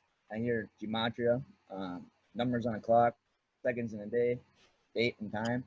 Uh, I just can't help but feel that these are all relative, and so too is Mm, the astrology chart. For instance, the way you are born mhm, is highly shapeable, including your zodiac, astrological, and numeric signs and symbols. Is this true, mhm, or are there certain validity that it fixes things even beyond a firm intention to change? mhm. Yeah, I mean, it can have different significance for different people. So, like, the numbers won't always represent the same things for everybody. There's no, like, universal meaning behind the number two, for example. There's always different interpretations. But usually, if people keep, the question I get asked a lot is, Ethan, I keep looking at the clock and it's always 1:11 or 11:11 or 2:22. Like, what does that mean? And usually, what that means is something deeper than just the numbers on the clock. Usually, what I tell them is that's a form of synchronicity. And what synchronicity is you're literally becoming more in sync with and harmonized with the universe. So, like, as your being grows and expands, you literally contain more of the universe within you. So, like, think if your being were to expand to include the entire universe, well, at that point, you would be the universe itself. And so, every decision you make is the decisions that the universe makes. So, expansion of being is always growing towards that ideal point. And so your decisions are getting closer and closer to being the exact same as the decisions of the entire universe. And so you start to notice that synchronicity and that harmonization with the universe. And so you start to experience more synchronicities around you. So you maybe look at a clock and start to see more synchronous numbers like 1:11 or 11:11. And that's kind of the deeper significance to it. Very good point. Are you a big proponent in changeless change? Does what we do here on this planet in this time period have any significance whatsoever? I mean, so it all depends on the level of existence that you're looking at. Of course, to like human beings and future generations of human beings, everything we do now is significant because it sets up what they have available to them. But on like a grand scale, in terms of all of existence together, nothing has an ultimate purpose. Everything is really just there to be what it is and contribute to the limitlessness of reality. Because reality is so limitless that it just has to include any and every scenario. And your life happens to be one of them.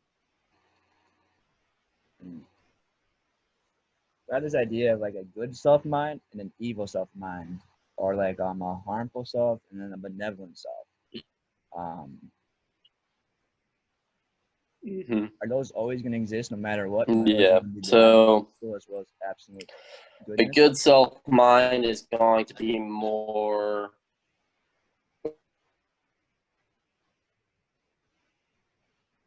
Say that again. I'll just pause. Okay, gotcha.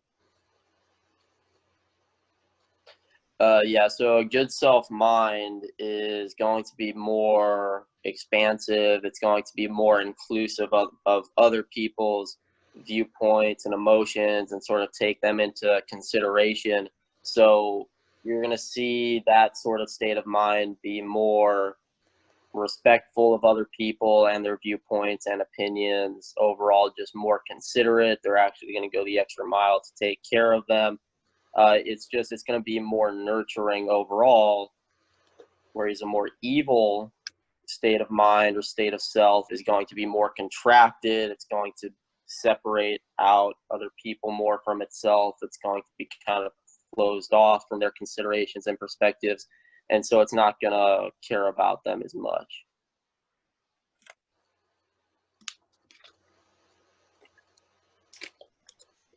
What is the way anyone may connect and directly download God's wisdom awareness, skills, masteries, and attributes.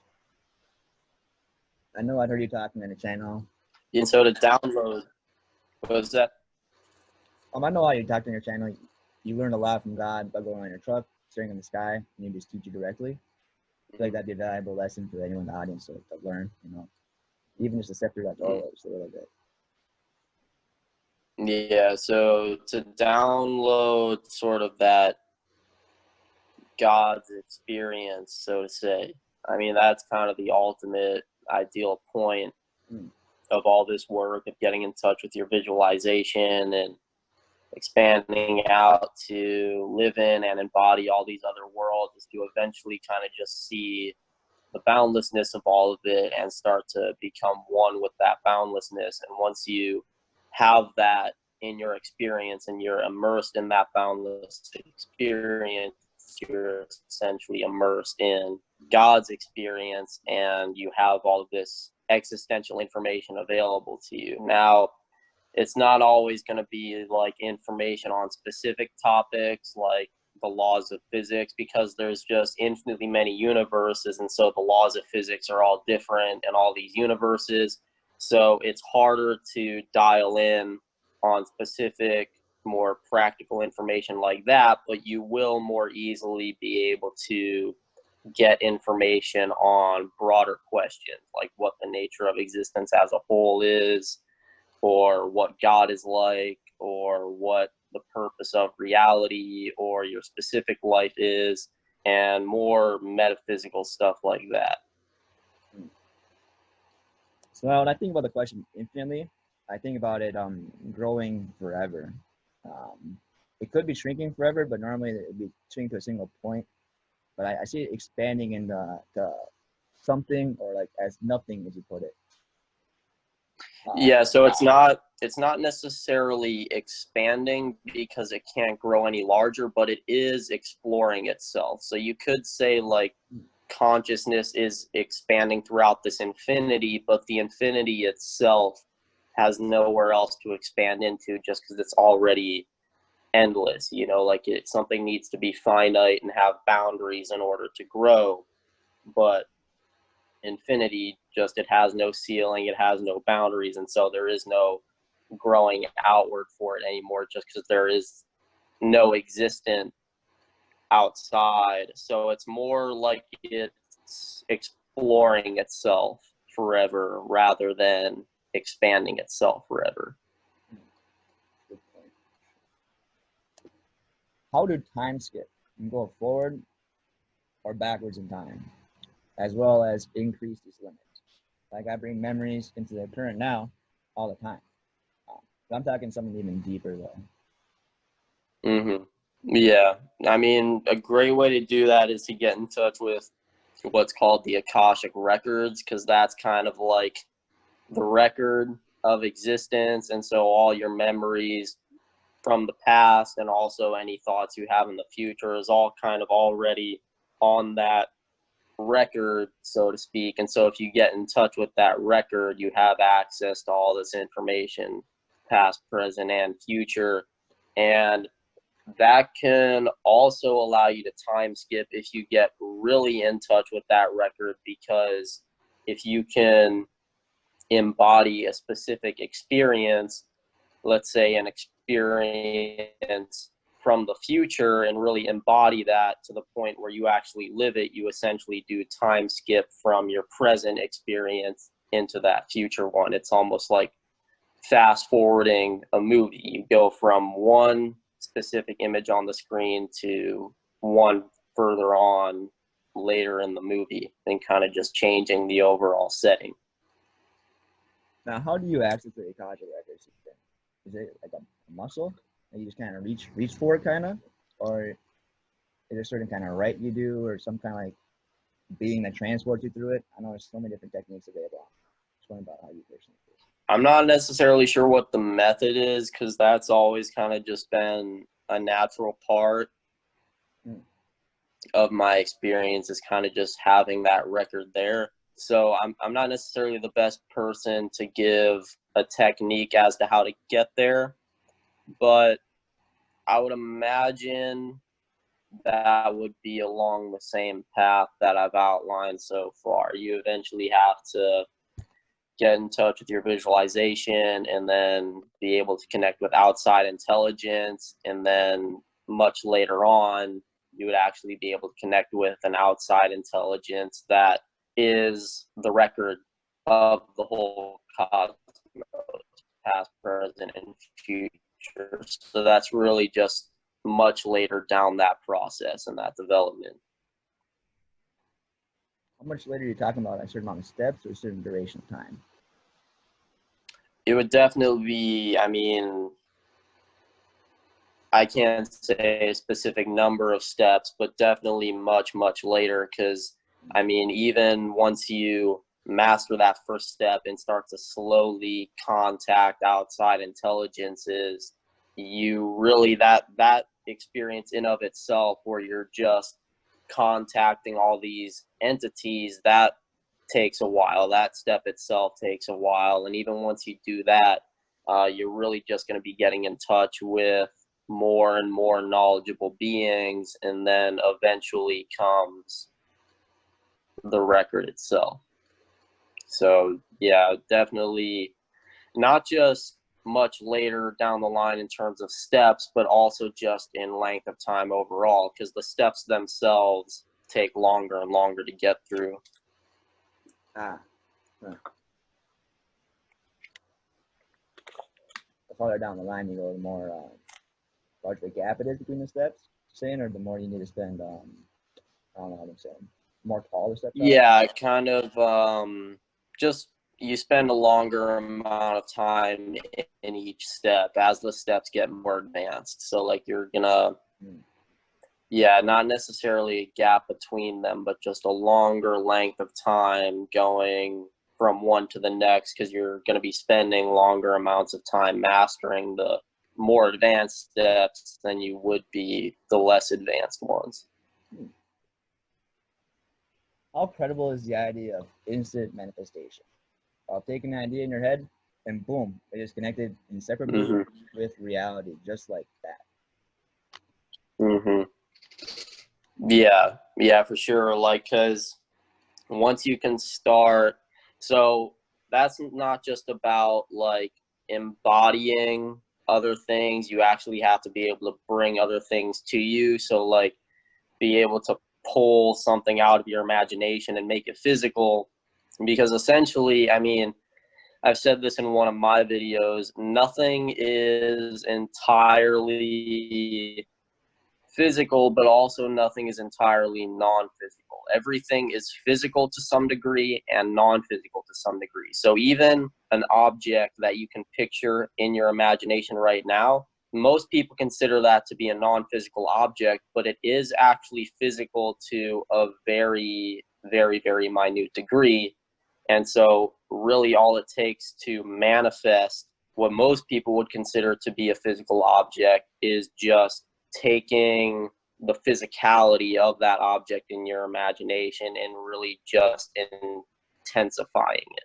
Which, I mean, it sounds simple, but of course that's an ability that's very advanced and itself takes a long time to master unless somebody just has it naturally. But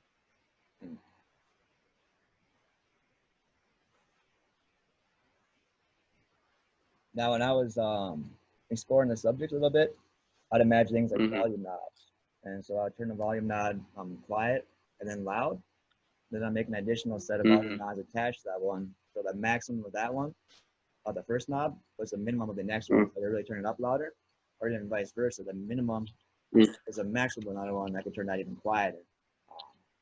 Is that kind of just figure out the sliders of physicality and physicalness, and see how they just turn the knob a little bit, make it more one way or the other? Yeah, that's a good way to put it, because really, I mean, you're really kind of just turning up the volume on the physicality, because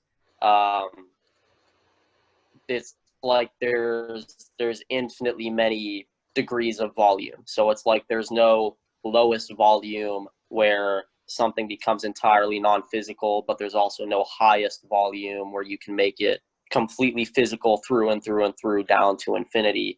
So yeah, everything is kind of somewhere on that spectrum. And if you turn the knob higher, you can make something more tangible and more physical. If you dial it back, you can make it more intangible. So yeah, I would say that's a good analogy. Now, what is your favorite kind of music? Say that again. What is your favorite kind of music? Kind of music. I mostly listen to hard rock. I mean, I find myself enjoying songs from just about every genre. Like I think like country is soothing. There's some pop and hip hop songs that I like, but I would say most of the time, like my default go to, I would say is hard rock or pure rock. What about you? I'm more of a hip hop guy. I'm gonna follow that question up. Gotcha. You're experiencing many different realities all at once, and you're living their lives, making choices for them. And so your favorite music is in reality, or you use some other reality? That would be mainly here. Okay. Yeah. That was the idea of like in a primordial language. It's like different than English, you know what I mean? Just like a more primal, like an original language, I guess. And hearing music that way would be phenomenal for years. But yeah, in this reality, I love hip hop. That's kind of what it is. So,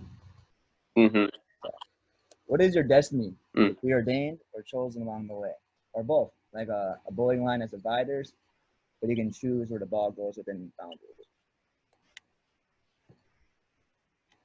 It's really kind of a combination of both, because since the future already exists in higher dimensions, everything you do essentially just fulfills what's already happening there. But you still have agency, you still have the ability to make choices. It's just that your choices fulfill what you were going to do. You know, it's not like, it's somewhere in between free will and predeterminism. I call it self-fulfillment. You know, through your own choices and your own actions, you fulfill what was already going to happen and what you were already going to do anyways. Now, I heard a guy named Hog Tellers. Probably don't know about him, but he claims that there's this machine he was a child, and it explained your consciousness very, very vastly. And whatever you focused on for like a long period of time, it would draw it about. It would make that reality. So then, when they woke up from the machine, people that would make actions in life unconsciously, and they'd lead to that outcome. And so he said the problem was when they got drawn into like nightmares, something like horrible happening, and they'd wake up and unconsciously fulfill that about. Whether they think they're making conscious choices, but it's all leading towards that one outcome, intensified by that energy of the machine. So. Is that kind of like it, or is it? Yeah, I mean, even yeah, that's kind of like it, but not just on unconscious levels. Like everything you do at any level of consciousness is always going to lead to an outcome that sort of already existed. You're basically just fulfilling it and experiencing it. The only difference between making a choice more consciously and making one less consciously is that you're just less aware of the path you're taking yourself down. You're still going to traverse that path, and it's going to lead you to a certain outcome, but you have less knowledge of what that path is and what the destination is going to be. Whereas if you make decisions more consciously, you are going to have more clarity about those things. Well, these are conscious and unconscious. Is that more like waters as well? And we just kind of make like a bullshit like separation. Like here's my consciousness, and what's beyond this little preordained area. That's my unconscious. That's not me. But it's really no barriers. It's the same substance. Just we make our own little boundaries. Is that Yeah, exactly. Exactly. There's no like hard distinction between consciousness and unconsciousness. It's the exact same thing actually as the physical versus non-physical. Like it's just a spectrum with infinitely many degrees, and there's no farthest extreme on either side. So it's the same thing there. Nothing is completely conscious. There's no such thing as full consciousness, but there's also no such thing as full unconsciousness. Everything is a degree of both. Like even if you pass out or black out, while you were blacked out, you were still experiencing some degree of consciousness because you had an experience of blacking out, and you can't have experience without consciousness. So the fact that you experienced blacking out means that there was still some degree of consciousness there, but most people do make that sort of distinction and say, no, when you were blacked out, you were unconscious, and now you're awake, now you're conscious. So it's really just drawing these arbitrary distinctions. How would a lame person walk or a crippled be fully healed?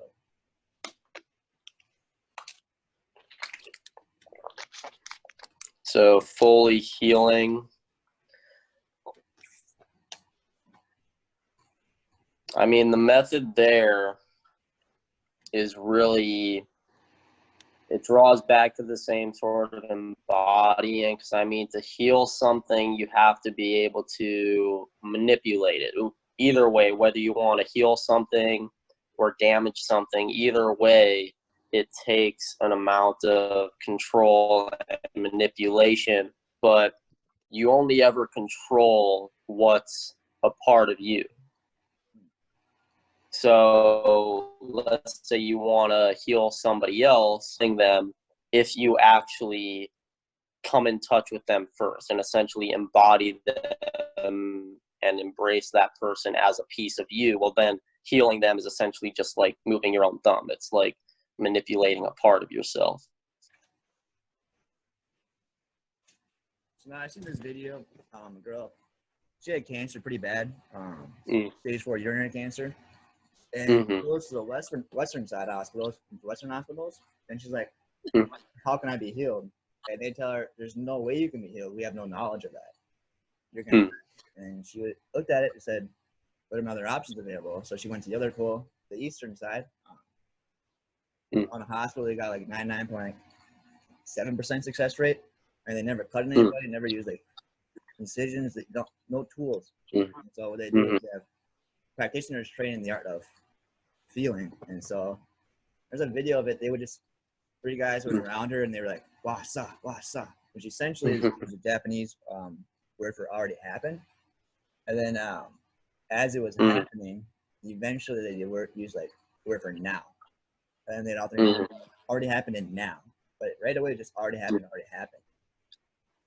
Yeah, so that kind of draws back to the self-fulfillment I was just talking about a few minutes ago, in that if you can embody that future state where it's already healed, or bring that back and sort of bring it to fruition, that is a form of manifestation that can create healing. Of course, it can be used for negative purposes too. Every ability can be used for positive or negative. But yeah, for sure, manifestation like that of what already is or already will be, that can be used for healing as well. Now, yesterday I drive my truck. I was doing pretty well, like on this terrain. It was a little difficult. I was like a little unbalanced. And I got the idea of like, I might get stuck in the mud. And out of nowhere, I might get stuck in the mud. And my actions went to getting stuck in the mud. And so that made me realize that that thought had really no validity to it. It changed my course, but there was really no definite reason that I had to get stuck in the mud.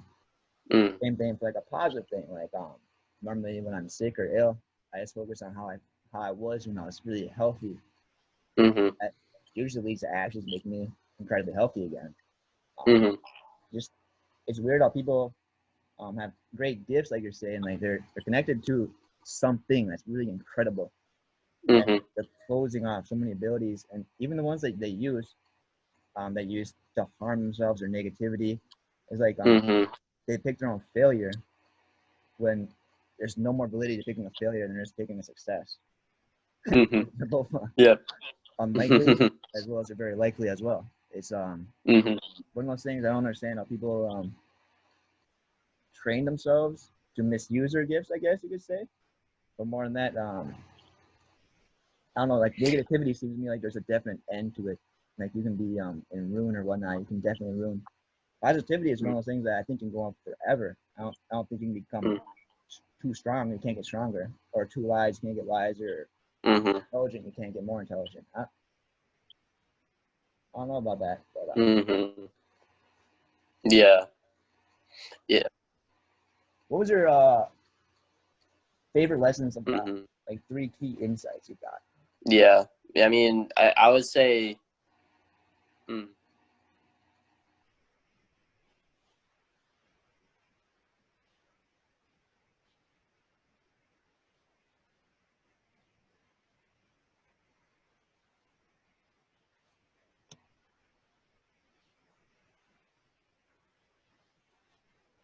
No, Yeah. you're still So, there. like, I mean, people really miss the use their. Was that?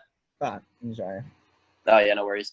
Yeah. People really can misuse their abilities more of lack of training. They just haven't learned how to fully control them yet. I mean, and that's the same exact thing with every single type of skill. The point of training them is to decrease the chances of misuse or mishappenings and all of that stuff. But of course, I mean, some people just have negative intentions as well and actually want to use their abilities for harm. And so rather than the negativity coming about through misuse, they're really doing it out of negative intentions and actually training themselves to use it for those negative purposes.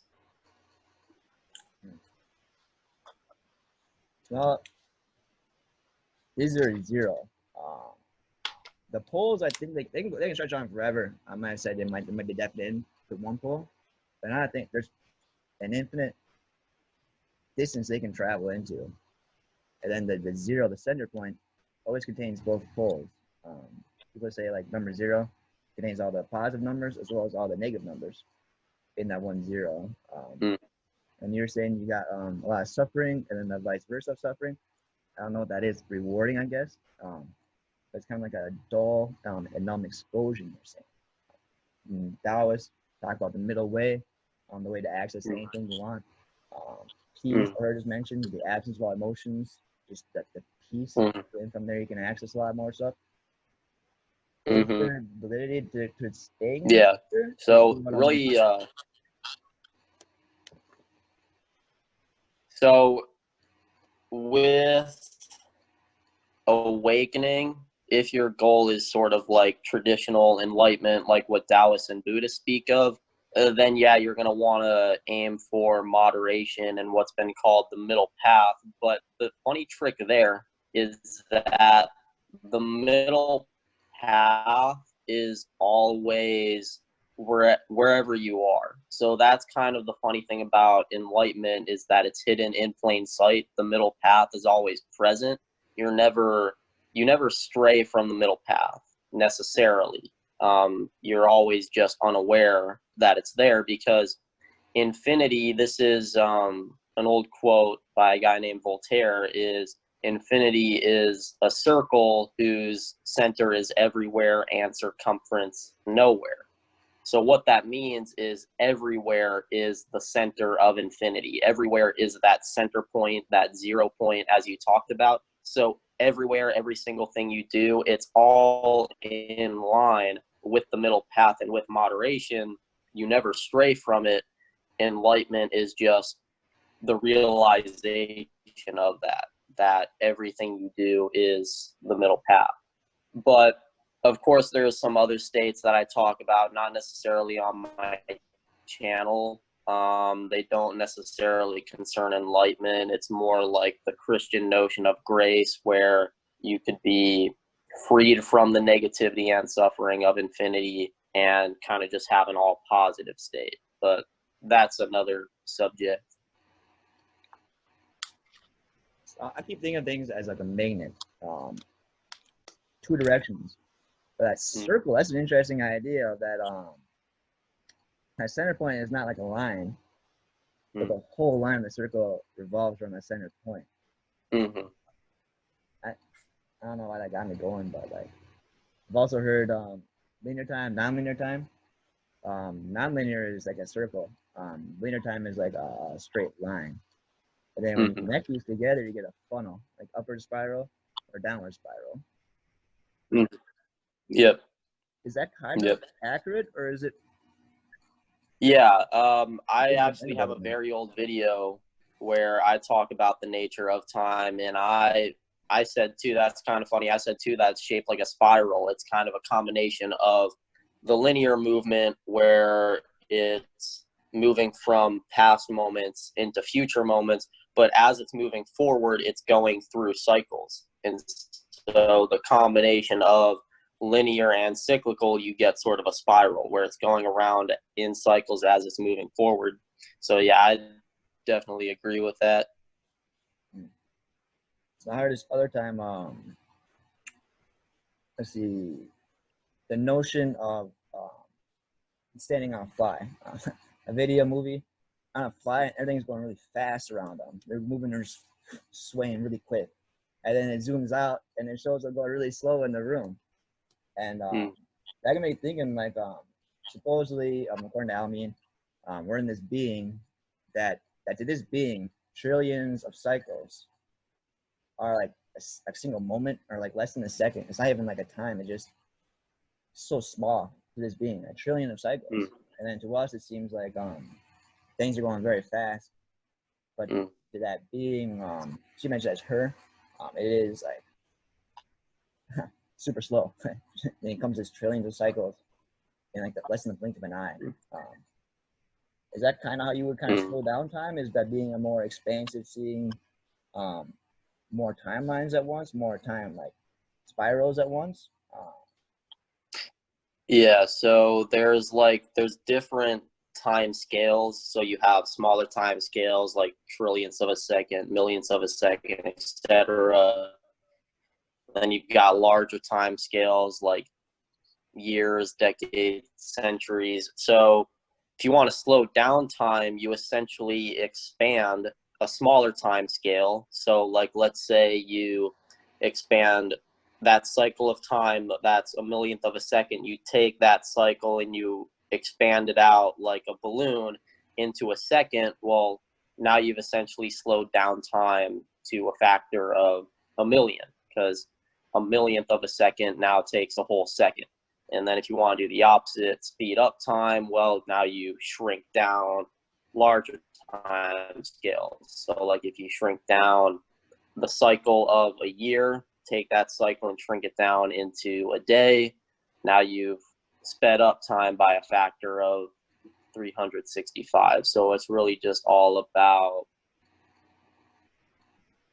you either expand smaller time scales to slow down or shrink larger time scales to speed up. Thank you very much for your time, Ethan. I really appreciate it. I'm sure the audience really appreciates it as well. If you want to keep going, we can still go and got more questions. Otherwise, you want to end it, it's fine too. It's up to you. That should all be good. Yeah, no, thanks for having me on again. Perfect. Now, everybody, you can find Ethan Kahn at Everything Explained by Ethan Kahn on YouTube, as well as at gmail.com. I'll put a link in the description below. But I highly recommend subscribing to him. He's got amazing content, way greater than I've seen from like majority of people, probably 99% of people. There's some like Siddhartha Garu or whatnot, like things like that.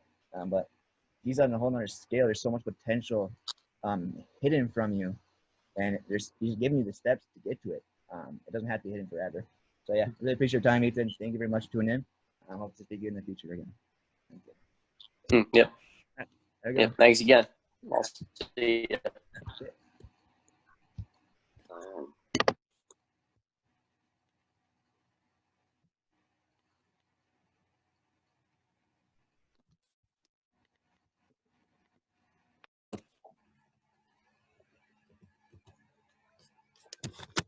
Welcome back. How are you doing today? Pretty good so far. Haven't done too much though. How about you? That's nice. What's new with this coronavirus? You got a cure for it yet, or what? What's that? You got a cure for this virus yet, or not? Yeah, maybe. Oh, for real, I've been thinking like, yeah, there's the people's like immune system hmm strong enough to take care of any virus. They should be good to go, right? Yeah, I mean the thing about the coronavirus is though is that it's new, so we haven't really been exposed to it yet. Um, that's sort of the main problem with it. It's just going to take some time to build an immunity. That was good, Ethan.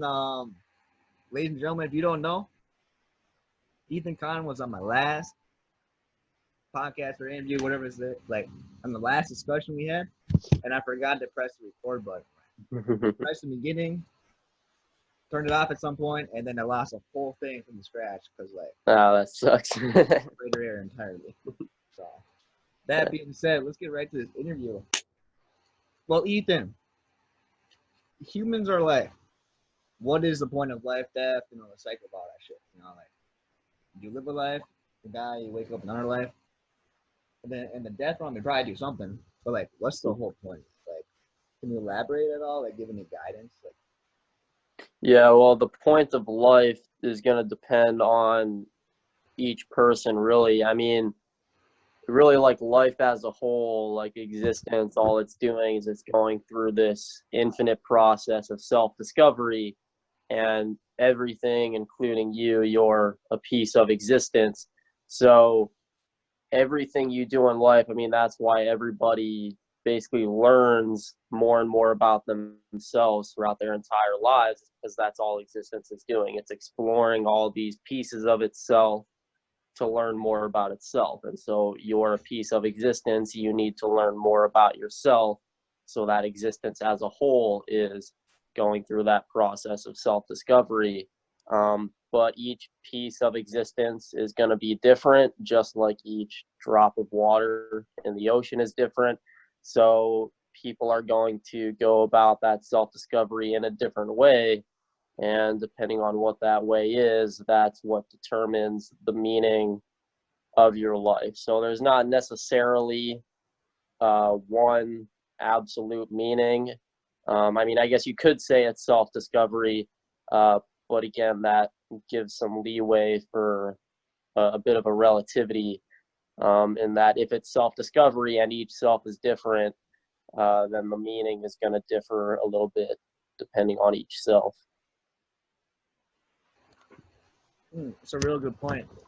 Are you familiar with like your death, like time at all spent there, or duration in the like in between state or whatever it is, whatever it is?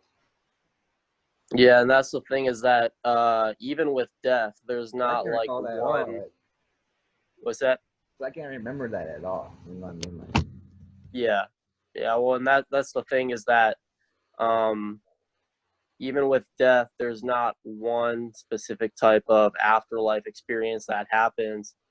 Uh, People always ask me, well, what happens after we die? And I have to tell them it depends on the experience you're having.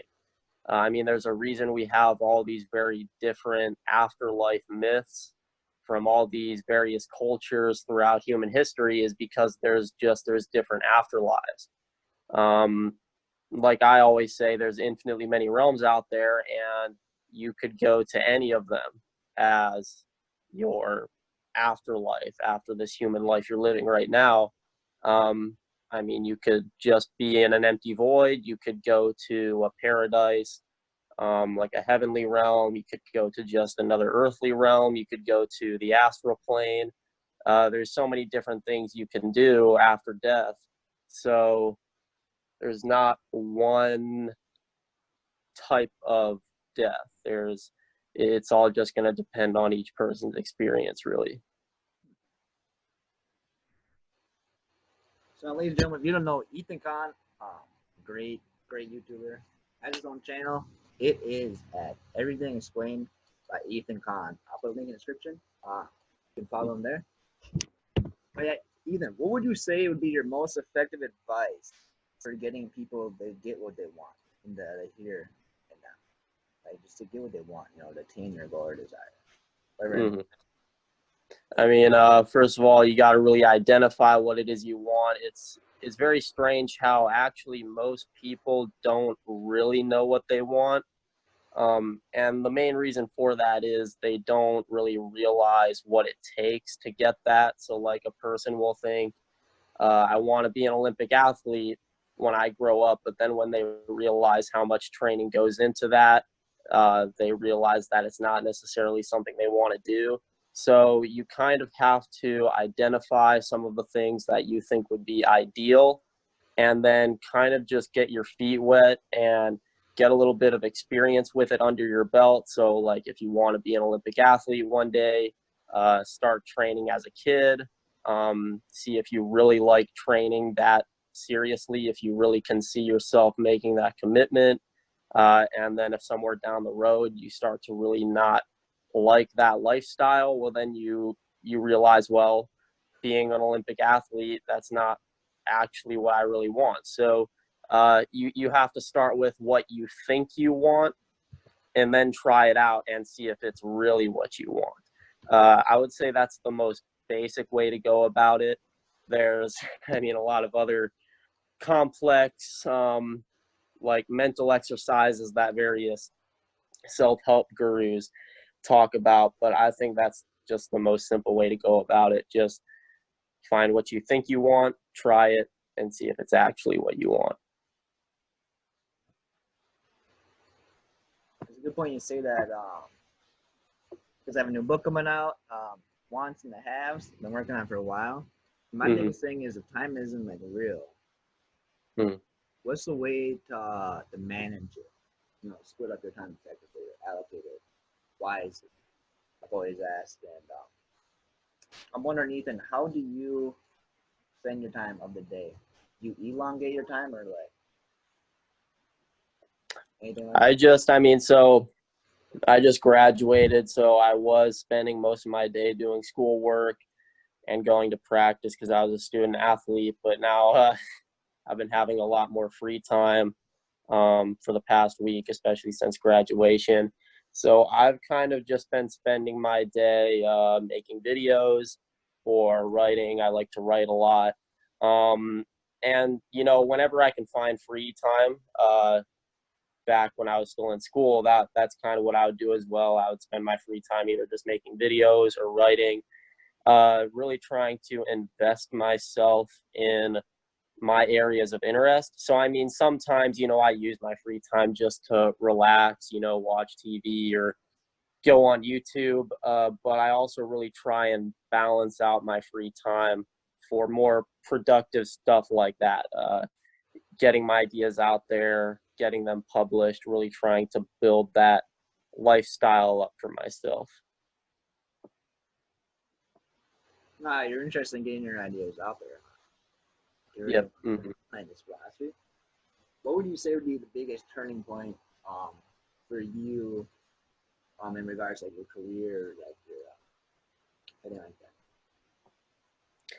I wouldn't necessarily say I've had a turning point yet in my career, just because over the past few years, I mean, at least in terms of if we're talking about like my spiritual and philosophical career, these past few years have just been me really starting to grow a platform. I mean, my YouTube channel, it's still very small. We're getting up towards 1,000, which, I mean, that's a sizable group. I can't complain about that, but I would consider like a decent sized YouTube channel to be like over 10,000. And I mean, sure, I'll get there eventually, I think. But as of right now, since I'm still kind of just in the growth phase, I haven't necessarily had time to have a turning point in that area yet. Follow below, guys. Ethan Kahn, everything explained by. Look it up. And thanks That so guy much has for having me on principles, again. huh? You've been focused on your goal the whole time. What would your goal be? What would that be? Just like enjoying life, or like what is your? You got access to every like reality, kind of, right? Yeah, I mean, really, you have to find that balance in life.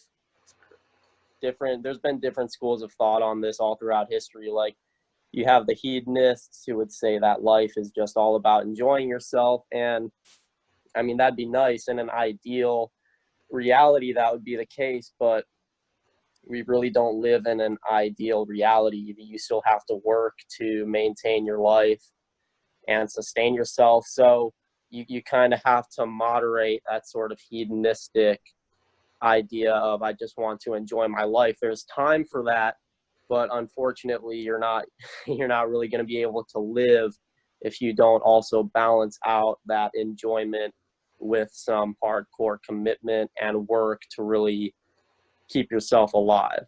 So you need that balance of sort of this hardcore go-getter lifestyle, um, just to sustain yourself, but then you also need to put time aside to enjoy uh, all the stuff that you've accumulated through your job. And so that's kind of where the enjoyment comes in.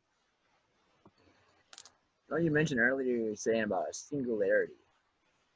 Yeah, Yeah, so that kind of has more to do with my experience. So yeah. I'm experiencing infinitely many things right now, which sounds crazy. Like, how do I not go insane? But the reason for that is it's not like a splintered experience of I'm here as Ethan, but then I'm over here as this other being in this other reality, and then over there is that other being. It's perfectly meshed together into just one single unit, one single experience. It doesn't feel like infinitely many experiences. It feels just like one collective, infinitely large experience. Hmm. There must be a lot of like processing data then. So many different like variety of like sensory organs and like Mm-hmm. Yeah, and that's like people ask me, well, then are there like other senses besides the five human senses? Like, like we have like touch, sight, smell, etc. And yeah, I mean, there's really infinitely many different types of senses. And people will ask me, well, describe one to me. And I can't, because you can't yeah, like describe, what like, are blue? let's say, what sight is like to a person who hasn't seen before. So there's no way to contextualize what these other senses feel like. Um, it's really something that you just have to experience for yourself to understand.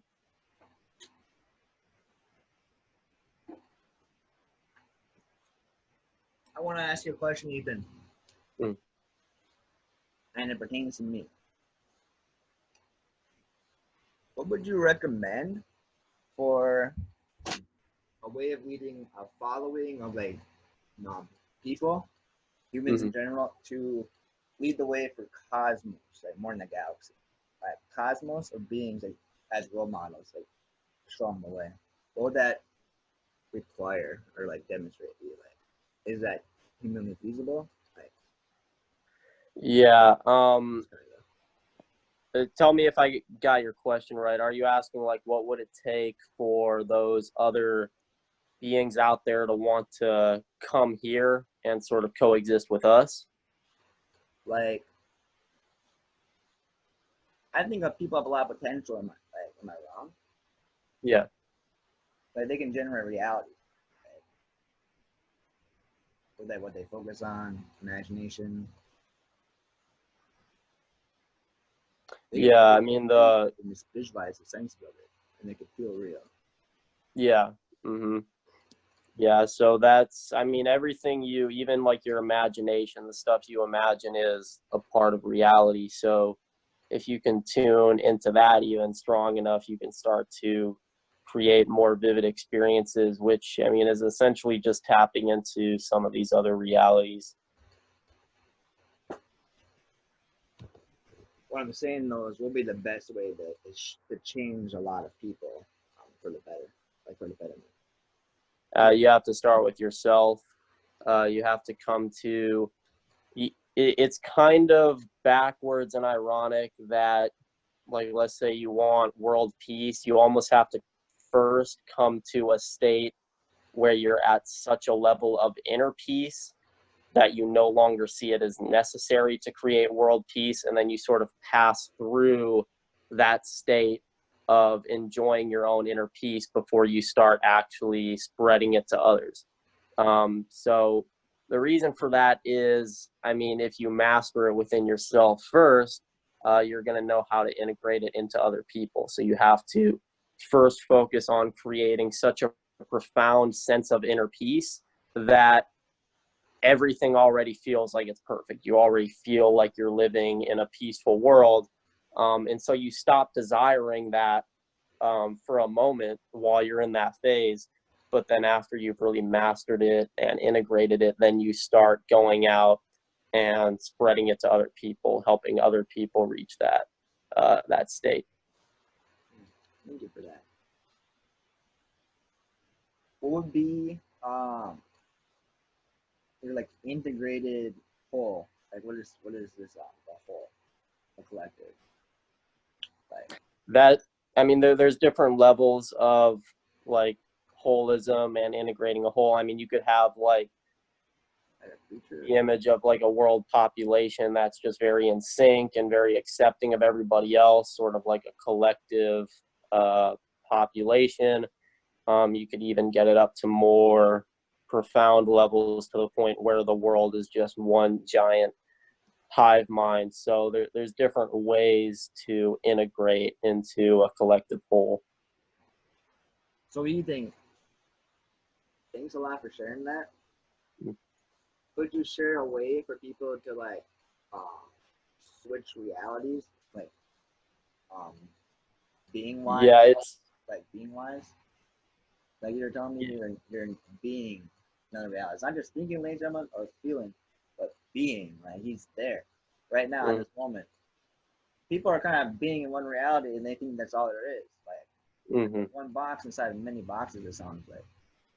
yeah, How do you go beyond the box, like that barrier, or like that yeah. reality, and just be everything, and then selectively like Yeah, well, it's like anything. It's a skill that either comes naturally or it's developed. So, like, it sounds cocky of me to say I was kind of just born with it, so I had it as kind of just a natural skill. But you can also develop skills, so it doesn't matter if you don't have it naturally. This sort of experience, it's like any other type of skill development. It can take a lot of time to develop. Um, like this is a very hard skill set. So I say it's even harder than like training for the Olympics. So it really can take years or even decades to really commit to and develop. I've had a few people email me asking me to like start training them to sort of gain like that type of an experience of maybe not necessarily being in infinitely many realms, but at least being able to travel off into like one or two others. But even that's a very difficult skill to develop. And most people don't really like what the first step is. Most people quit after the first step, not because it's hard, but because it's hard to take seriously.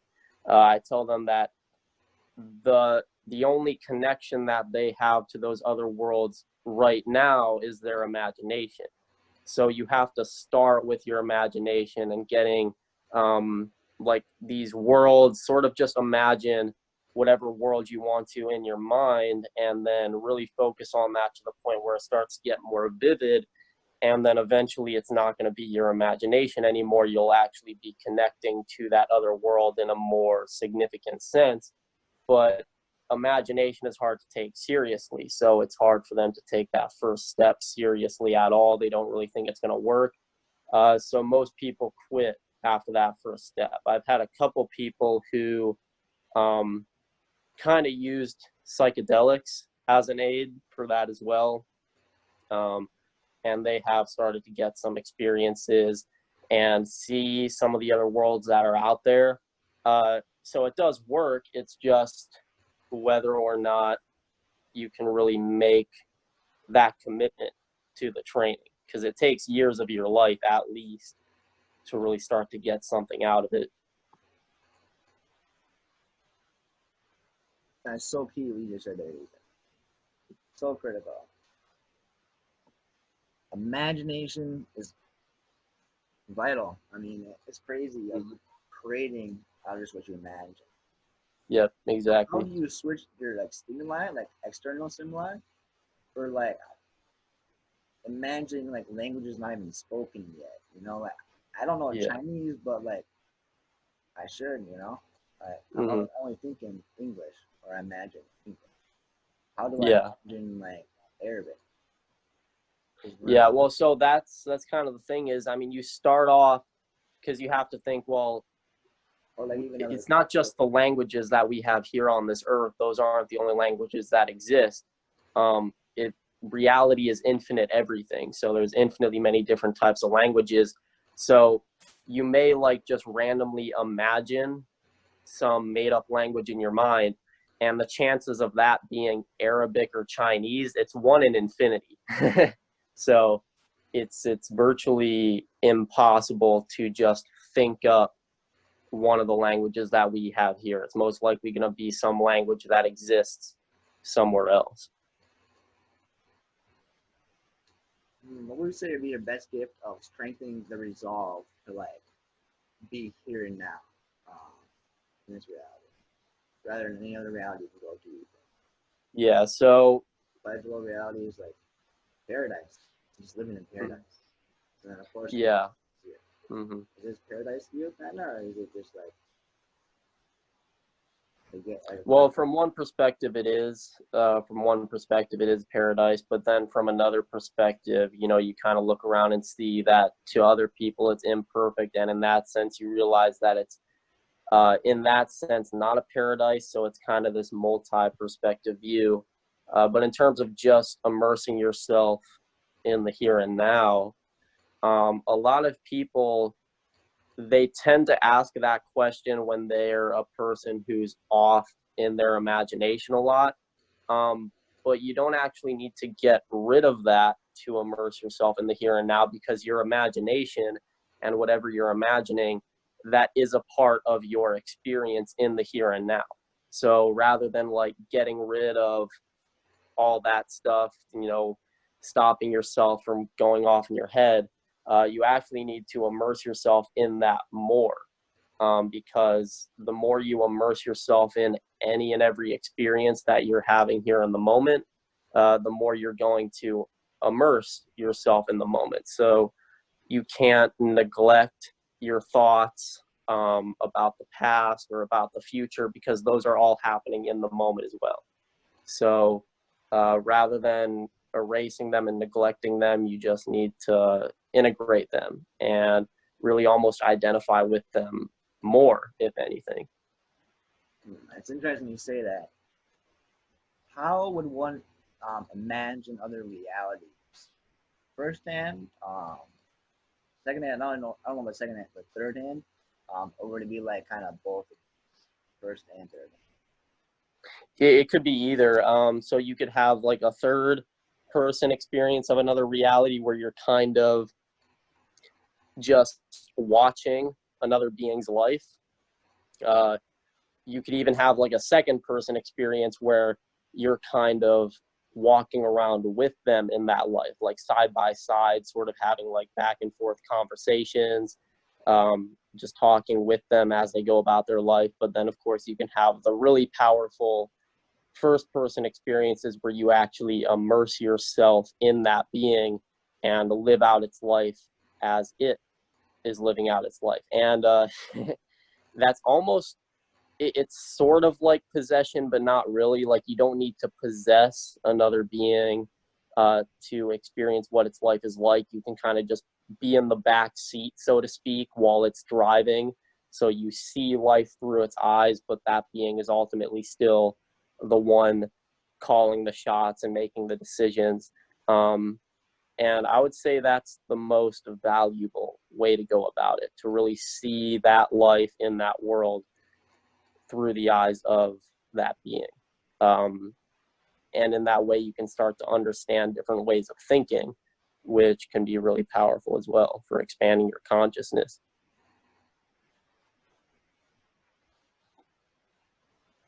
That's interesting. Just like animalistic um, behavior and tendencies Mm-hmm.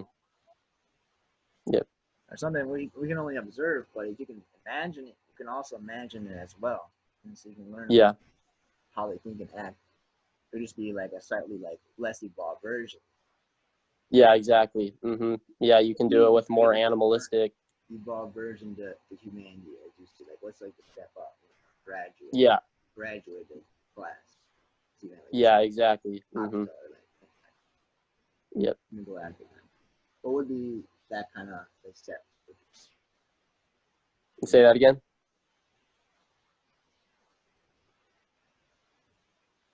Much like the prior is lacking, like they're like not able to perceive as much as humanity can do or like shift everything. What's the next step for like human? Like, Yeah, so with that, you can kind of see where that track is going, like where humanity is progressing. As you progress through levels of consciousness and expand it, you really just start to gain not only a broader perception, but a more clear perception. So it's almost like not only increasing the size of a computer screen, but increasing its resolution. So think about what human beings have now and try to project that onto where we could be going next. So right now, uh, we're good at like abstract thinking, like we're good at symbolic thinking, but we haven't quite understood how to identify with other people's thoughts or really see thoughts from other people's perspectives. So that's part of the next step for humanity, is learning how to be more unbiased and see things not just from their own perspective but from other people's perspectives.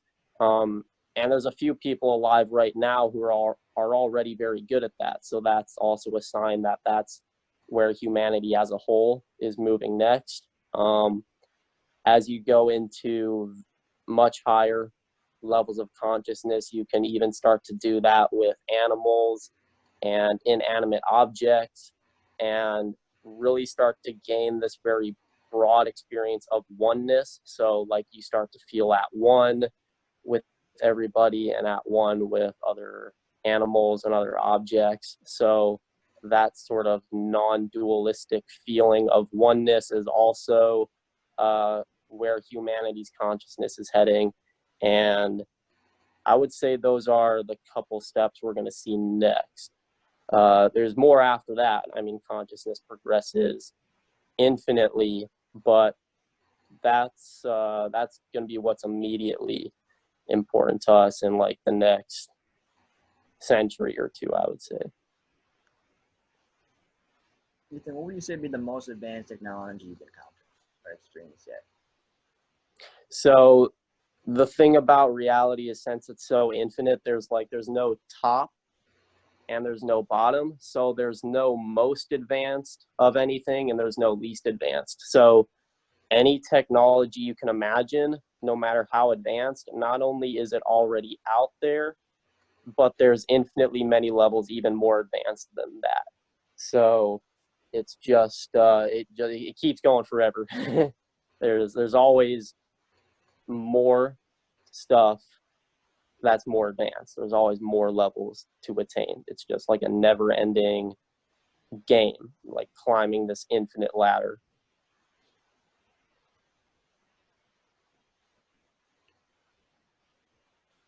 Well, thanks a lot, Ethan. I appreciate it today. God bless you, sir. Thanks for coming on again.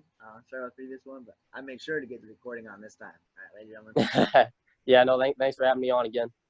Thanks a lot. Take care, my fella. Good luck. Yep, you as well. Follow him, ladies and gentlemen. Like that advice told you is critical. Your imagination told you under your control. All right, I'll see you, Ethan. Have a good one. Thanks again Yeah, for you coming on. too. Appreciate it. All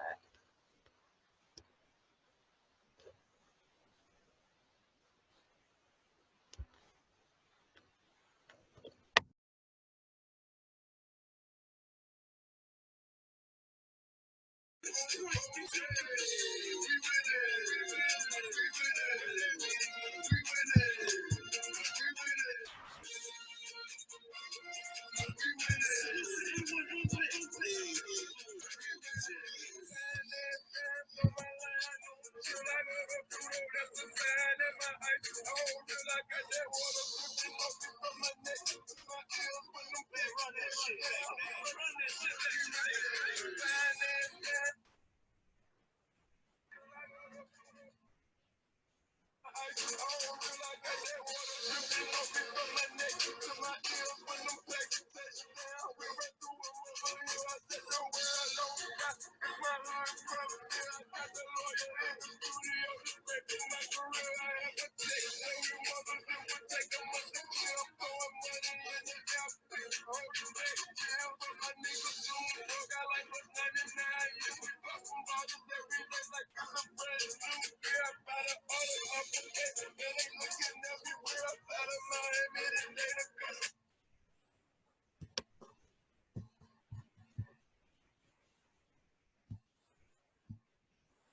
Hello?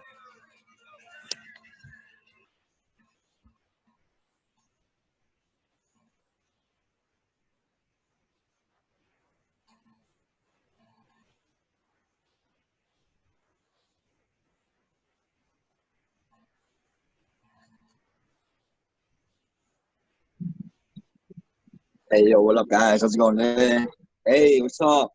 Screwed you, huh? Hey, you want to be away? Act away. See you soon.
Welcome aboard, Ethan.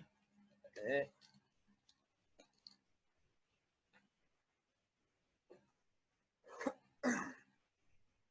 Woo. Hey, what's up, Ethan? Hey, how's it going? Long time no see, huh, buddy? Yep, it's been what, a couple months, something like that. Yeah, I really enjoy these. It's fun to start talking with you. So this interview, unless there's anything in particular you want to talk with, by the way, I deleted my whole channel, and so I just got the whole channel, but I kept our interviews and uploaded the new channel. Oh, Gotcha. so yeah, so I want to talk more about your experiences and what you've experienced because it's interesting. Like the human interaction with this world. I love to hear about other like the things that you love doing. If you got the experience, you can go to any store you want, or you can go to like just like small mom and pop shop. Yeah. You're going to the large one. Like, where do you go? Why? It's kind of that one.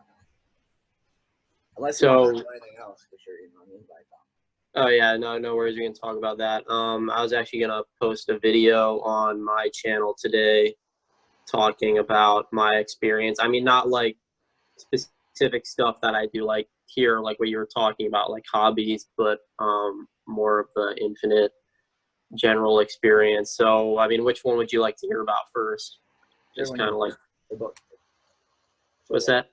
I say whichever one you like.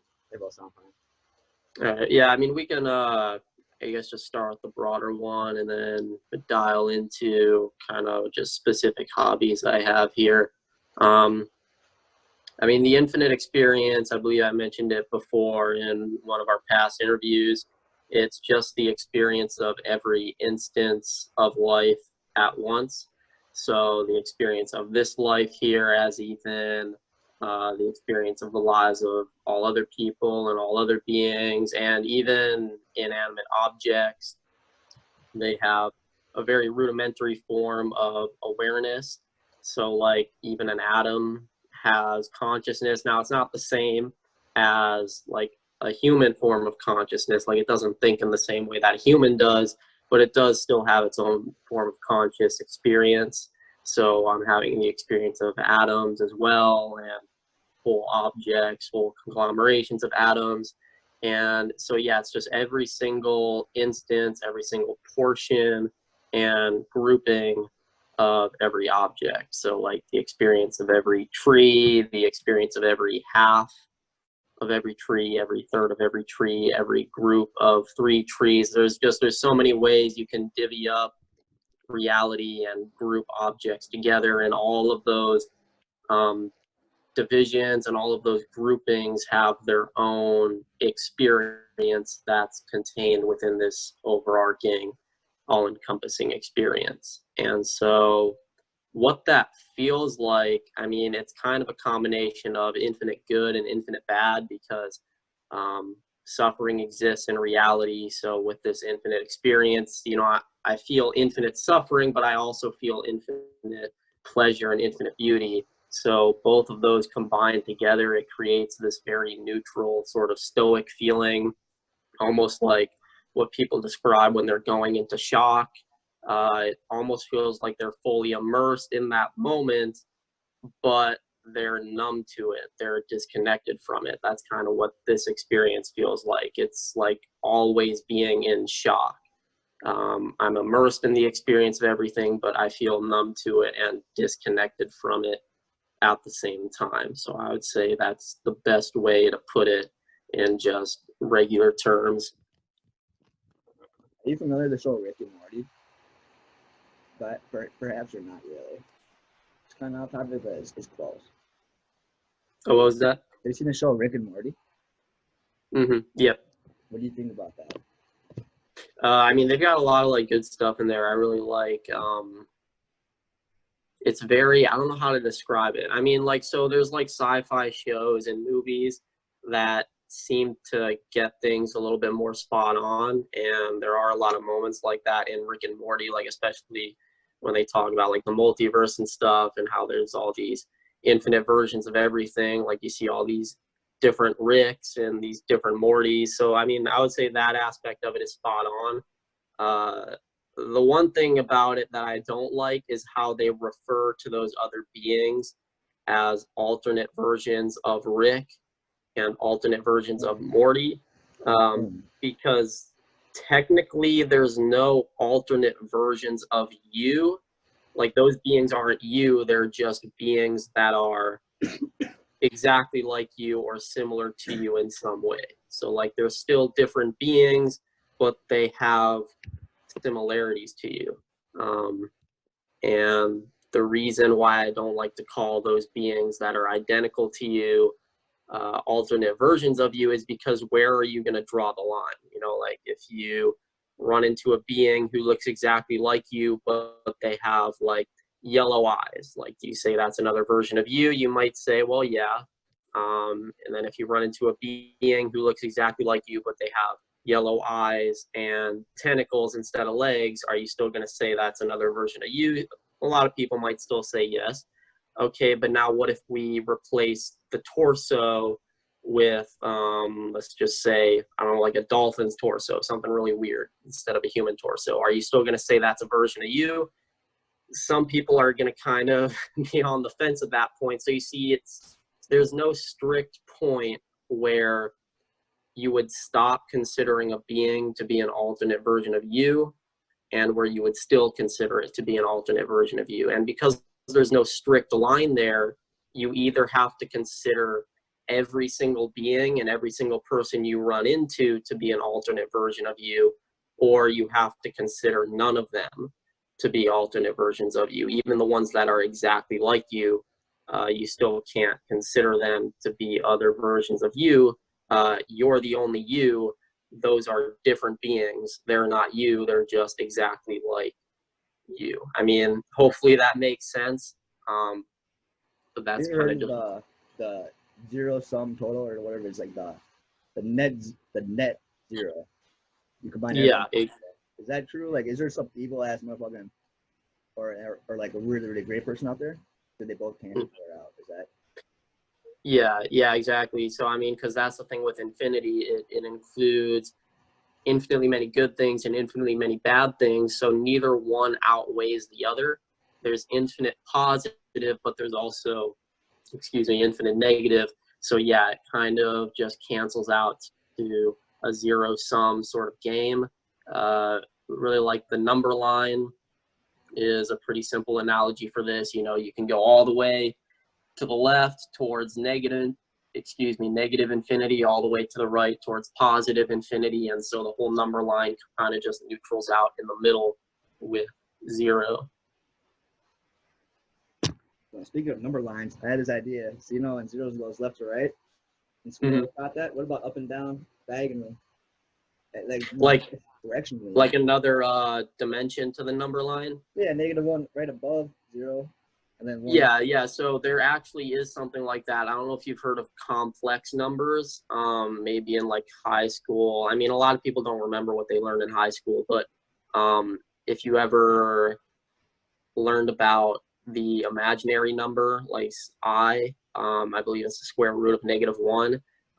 That's an example of a complex number. And these complex numbers are sort of placed on this extra dimension, like almost like a two-dimensional, it's like a number plane rather than a number line. So it's not one dimensional. You have this other axis to this second dimension.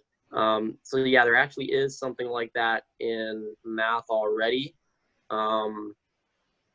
And then I guess you could kind of just keep going with that. I don't think there's anything in math yet for like a three-dimensional number volume or four-dimensional hypervolume or anything like that, but I'm sure it could just keep going and adding on dimensions. So we're different realities capable of traversing other realities that you portray in the Marvel universe or DC. It's fantasy. It's easy to create fantasy wise, and we can create anything we want fantasy wise.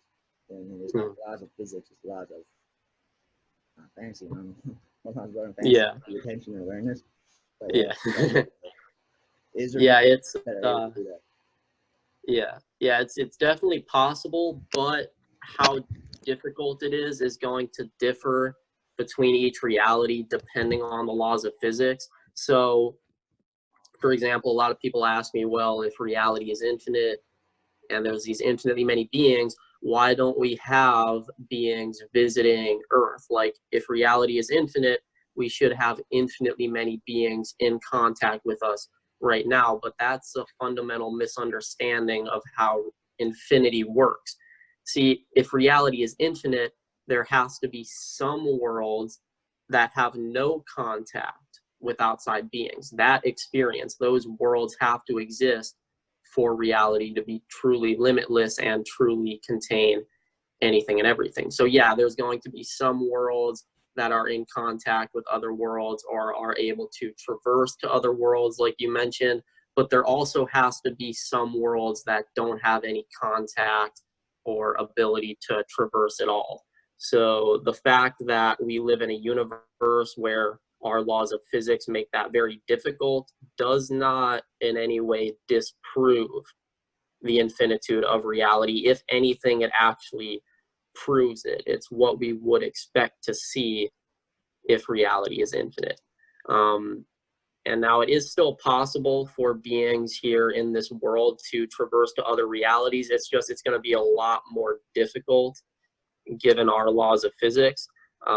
So nothing's impossible. It's just infinitely many levels of difficulty. So you want to know what I heard, Ethan? What's that? The fast way to make money online is to teach people how to make money. Yeah. I can That's see so that. or what? Like what? Like if you can teach someone how to artfully, you know, navigate the oceans of reality, like Rick was a badass. Like he was admired by a lot of people. Like he was unbeatable. Yeah. Yeah.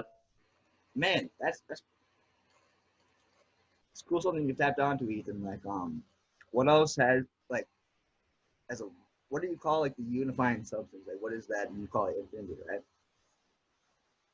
I mean, there's many names for it. I mean, absolute infinity.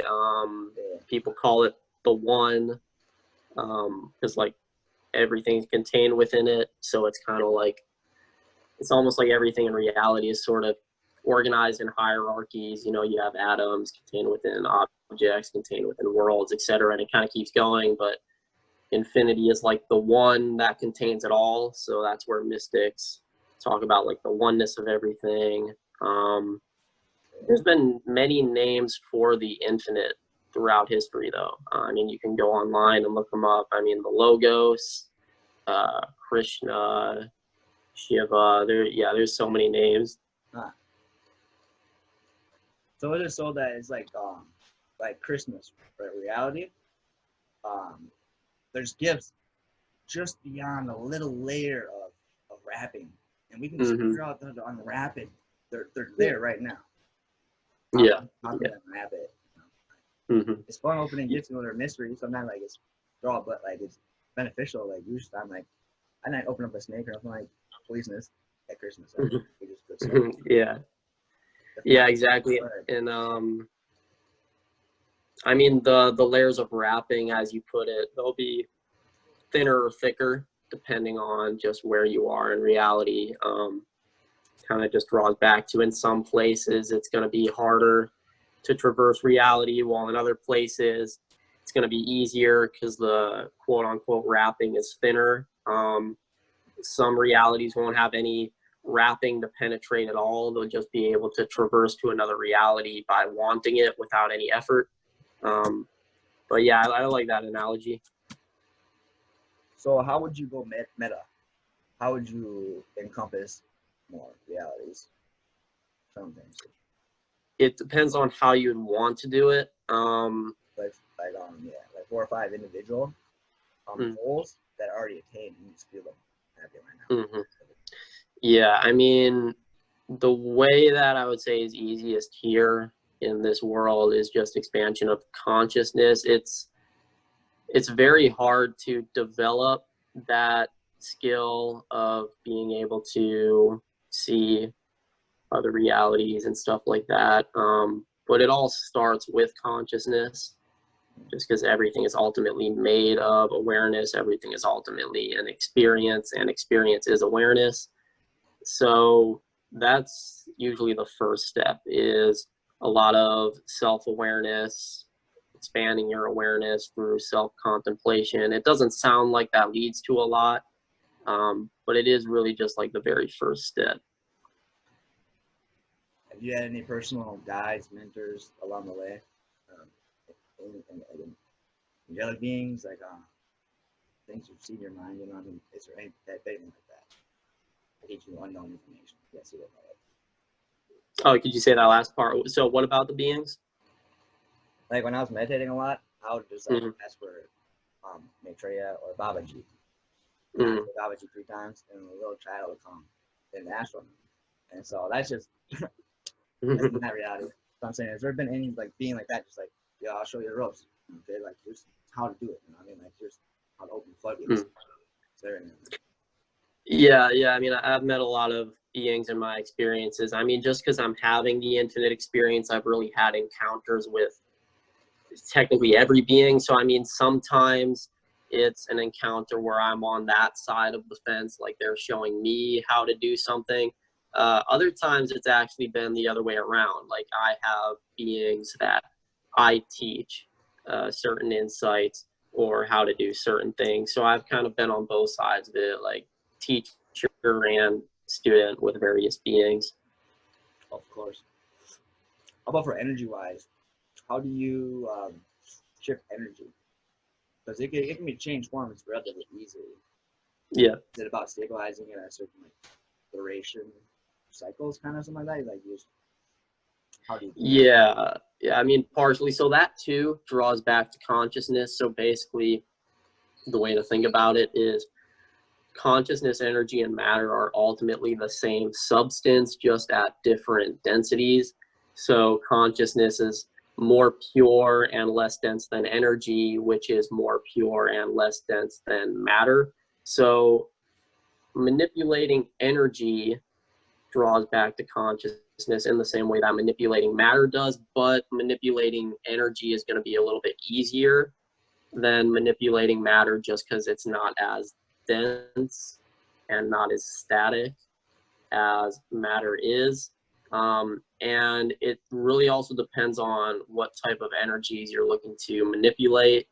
For example, like if you're just talking about your emotions, manipulating that type of personal or mental or emotional energy, that definitely draws back to consciousness because contemplating your emotions can help get them in line or help you understand them. And if it's further out stuff like manipulating more mystical or spiritual energies, it's really just going to be a more expansive form of that type of work, almost coming to identify with and feel those spiritual energies in the same way that you identify with and feel your emotions. You have to unify with those energies to that extent before you can really start to manipulate them in any way, kind of like how you can control or manipulate your emotions. So imagine you're able to create a portal on a reality, right? Like, there's a Mhm. portal in that reality. You know, your books, it would probably live for a very, very, very long time. You know, the air damage is very, very minimal. They're very, very well Mhm. protected. Their data is very, very well safe. It's Mhm. economic, like its time is going very, very incredibly slow. Like, it's going really slow. And so if it's not time, it's not going to have any wear or tear on that book.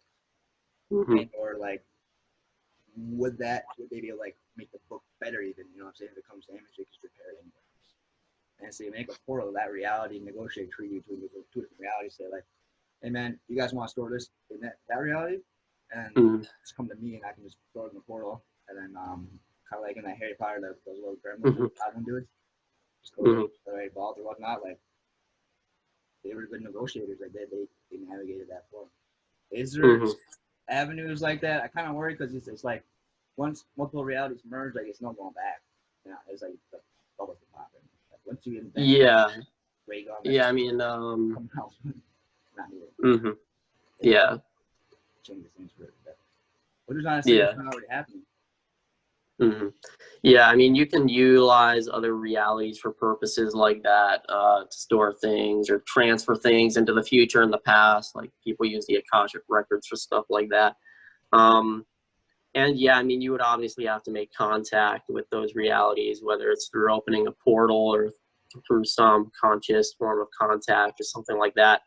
And you, you don't necessarily have to merge realities to do stuff like that. It can help because the more unified they are, the easier it is to interact with them. Um, it's not always like, excuse me, not always the case that there's no going back once realities are merged. I mean, there are ways to erase connections between realities. It is difficult sometimes, but if you can merge realities, you can find ways to separate them back again as well, kind of re-isolate them. Well, I've seen different shows. Naruto, for instance. Okay, right. Mm-hmm. Two brothers. One's really strong and one's really weak. Mm-hmm. And the father, he's dying. He's like very, very powerful. He's like, I'm gonna give Mm-hmm. power to one son who loves out his village the most. Okay. The weak son had to be cover his weakness somehow, so he was more social. The eldest one was very, very powerful, so he was able to do it himself. He didn't need nobody. He was by like himself. Just went down there, solved the problem, and then left. Mm-hmm. The weak one got there, see the problem, and he worked for like 10 years. Got the whole village involved in solving that problem for it. And then Mm-hmm.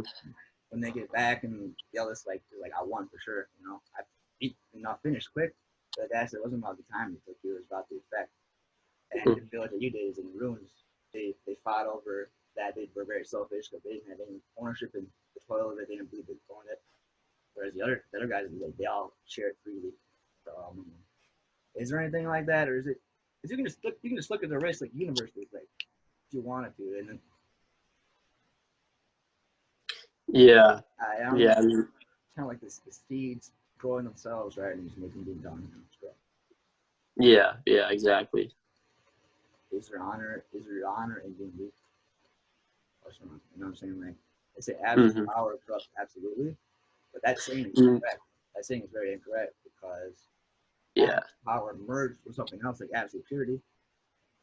Yeah. Yeah. Exactly. It doesn't always corrupt. It just depends on how you use the power. It's kind of like another phrase I've heard is that power doesn't create corruption. It just brings out corruption that was already there in the person. So if you give a person who is already corrupt, if you give them a lot of power, then they're going to have the power to carry out all of their corrupt ideas. So they're naturally going to be more corrupt just because they have more power behind their corruption now. But if you take a person who has little to no corruption and you give them a lot of power, well, they're not going to become corrupt just because they have a lot of power now. They're actually going to use all that power to do good in the world. So yeah, it definitely does not corrupt inherently. It does not always just corrupt people. Power can be used for good or bad. So, but some people give me shit for playing Skyrim. mm-hmm. I played it, so I got level 13. I figured out a quest. I did research, you know what I'm saying, and I read a book that gave me 1/3 of all the skills, increase of 5 levels. Mm-hmm. Then I read it over and over again and got my max level. Went from 13 to 81, like that, by one book. And Psycho. And then I had an enchantment glitch that was like, use this item, make your enchantment better, and this one Mm-hmm. helps me better. And then I like plus infinite damage, plus infinite health, plus all the stats of video games on that character at all times. So Yeah. I was getting hit by swords and it should just stay there. Mm-hmm. Even just for an hour and not come back, nothing was gone. Mm-hmm. One hit and you're done. Boom. Is Yeah. that possible? Make like enchantments onto items and then traverse through reality so they're here. Like we see that fucking. It's so weird because the artifacts in the wrong hands are dangerous, but Yeah. they're safeguards you can put in, I guess.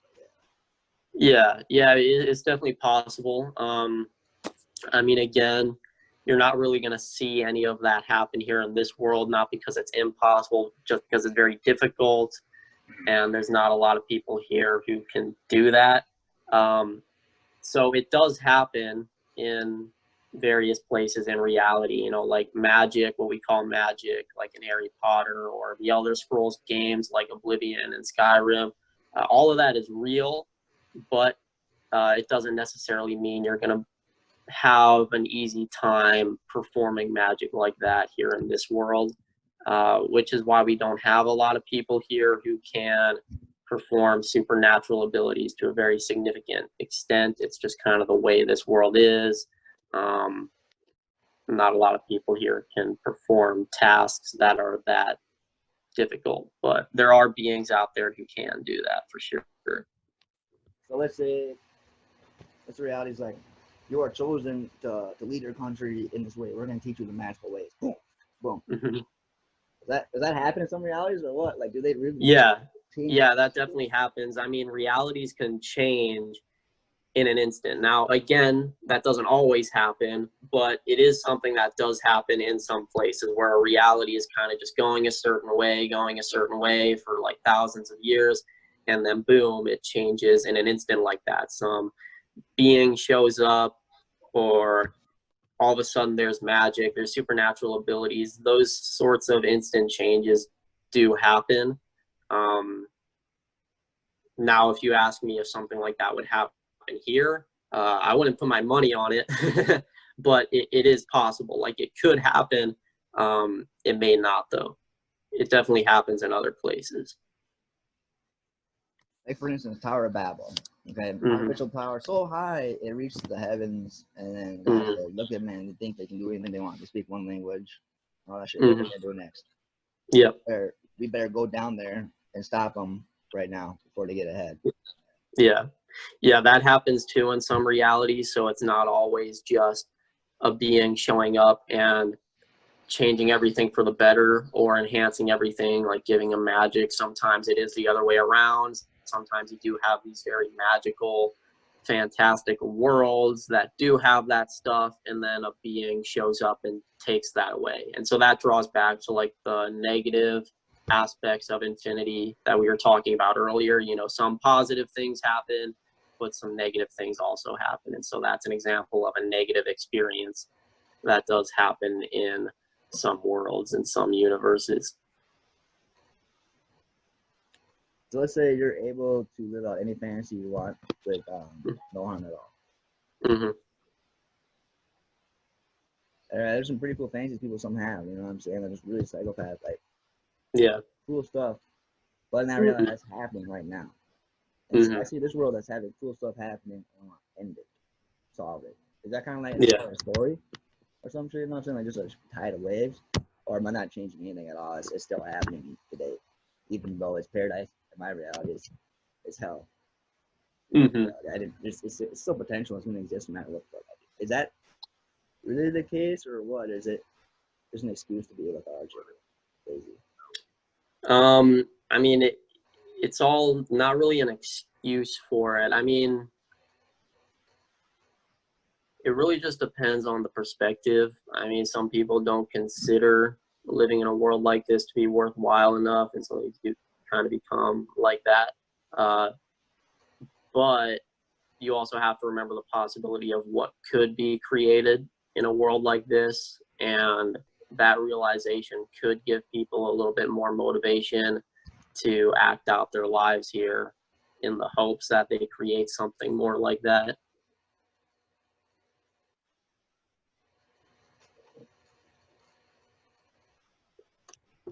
Alright, if you can shift a person's wants, you can shift damn near anything about them. You can shift their wants. Is that true or what? Everybody wants different things, but they want life more than at any point. Yeah. And as well, you have to feel it's a journey. So, like, I want to be really strong. I want to be even stronger than that. I want to be way, way stronger than that. Okay. Yeah. Yeah, definitely. Yeah, everybody's good is going to be different, since people want different things. What one being wants is good, another may not want that at all. That may create suffering for them. Like the example I use a lot is there's beings where drinking water burns them, so that's good for a human, but drinking water is a sufferable experience for them. And so everything's just kind of relative in that sense, that what each being or each person wants is not always going to be the same. Sometimes they'll be very different. Sometimes they'll be direct opposites even. What do you like doing, Ethan? Do you like being the evil side or the positive? I like being on the positive side, but I mean, since I'm not completely dialed in to every life that I'm experiencing, there are some lives where I'm experiencing like doing evil. So like the lives where I'm less dialed in and less conscious, I'm doing more evil because I'm more helpless. So basically, the more control I have, the more good I'm able to do, and so I decide to do more good. If I'm more helpless, then in those lives, I don't really have control over the experience, and so sometimes it just happens. Speaking of, like, comment, subscribe below. Everything's Slim with Ethan Kahn right now. Yeah, keep going on. Just plug it. Yeah, no worries. Yeah, that's just the main thing. So I'm definitely on the side of good. And so if I have control in that life, I do good. It's only in the lives where I'm not dialed in as well, and I don't have the control to do good, that sometimes evil happens. And that's one of the reasons why evil exists in reality, is this lack of control, really. So I heard is you got a memory. Who the fuck cares if it's accurate or not? Just recreate a new memory of what you wanted. Mm-hmm. Yeah. And then you naturally will live like that happened, even though it doesn't happen, it's part of you. And then it'll match that to existence. Is that really reality or what? Like, what constitutes? Yeah, that can work. Because I mean, what you're imagining in your mind, or like memories you try to imagine, that stuff is actually happening somewhere in reality. So you can identify that as part of your life just as much as anything you experienced here, really. I've had this idea where I move my hand. So I have my hand right here. I want to move it to this. So I want to move it. Right now I'm just making my hand move. I can just visualize my hand being in location. And that's kind of way of manifestation, in my opinion, but it's a part of me. Yeah. Manipulate, control it, trick it. And so if it's not long enough, and I kind of fight it, and then like it'll naturally snap back into place. What is that breaking point? What is that spectrum that takes to snap into that place? Is that sufficient congruency, alignment? What is that phase laughing on? What is that? The phase that brings it into my hand right here, just be like, no, I feel it just really intensely right there, and it was like fly out. Yeah, there's different degrees to controlling things. There's not really like a specific line that you cross. So like you can control your hand to different degrees. So like you can move your fingers and stuff right now, open and close your hand, but that's not actually complete control over your hand. If you had complete control over your hand, you could change the color of your skin. You could change how many fingers you have. I mean, you could really like change its size, change its shape. You could do anything with something that you have complete control over. So the fact that you're able to move your fingers and stuff like that, that does mean you have some control over your hand, but it's not total control yet. So there's not a specific line that you cross over where it's, you know, you're not controlling something and then you are. It's just degrees of control. If that answers your question. I didn't quite hear it at the end, but so what I'm saying is, you did well, Ethan. You're doing incredible, man. You're phenomenal, bro. Like, oh, thank you. Like, we get told this is the only place, but after there's 2 other places. Like, that kind of shit, you know what I mean? That's what I was told. You live here, and then when you die, it's 2 things. Just know for sure it's only that. And then you're saying, I'm currently living in all these things. I feel so great all the time. Like, I feel a myriad of emotions. I feel the same way too. Like, time you can traverse, you can make a prediction of time of how you're gonna grow in cycles of it. But as far as being currently sustained and being in that reality, that's the one part. Is how is it stable? Is that like that's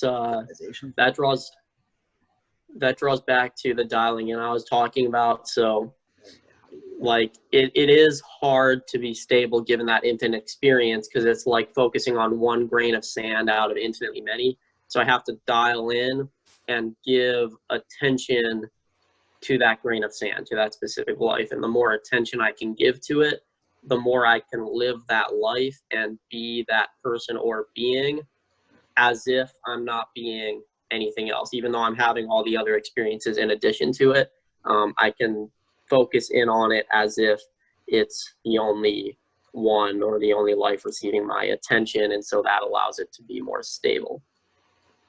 What about like a rock that just continually shapes form, phase, like a form of substance, continually shaping? I mean, cool, flex put on the stack or something like that. But is that possible? Just to really wake up people and make your imagination worthwhile. Like, should you make an anime about your own life? The ideal life you live, hop into it, or not? So I'm like, vice versa, Yeah. like, oh, what if someone has an enemy that makes an enemy about them in the worst light possible? Does that person get repercussion for it, or does it just this fantasy is not existent? Like, did they literally just have that happen to that person or not? It's kind of sound like it's everything that's happening. Like, Yeah. being That. something. Yeah. Yeah. There's going to be some repercussions sometimes. I mean, just because reality is so boundless, there are some experiences where justice happens for somebody doing something like that, and sometimes, unfortunately, it gets away just because that's part of the experience. So, what's your favorite reality? What's your favorite reality like? Did you describe symptoms of it or the expressions? I don't really have a favorite just because, I mean, there's no like top and bottom. So it's like, if I'm gonna rank realities kind of like his most favorite, it's similar to ranking them best to worst. It's not exactly the same, but it is similar. And there really is no best reality just because there's no top, and there's no worst reality because there's no bottom. And so I kind of run into the same problem with trying to rank a most favorite reality or a least favorite reality. Like there's so many I could pick, and it kind of just keeps going and going and going. Whichever one I would pick, there's always some other one where it's like, well, that one's even better. I like that one even more. And since it's infinite, it kind of just keeps going like that, where I can never pick a single one at the top of my list. So you're male as well as female, right? Obviously, different genders or like tentacles or something. Forms out there. Yeah. Does that really exist? Like different body structures like that? Like Yeah. among us, pretty much all masculine. Yeah, definitely. I mean, there's races where there's more than just male and female, races where it's just one gender. It doesn't even have to be male or female. It could be an entirely different gender besides those two. And even races that really have no genders, they don't sexually procreate or anything like that, which sounds weird. Like, well, how does a species survive like that? I mean, there's some that just don't survive.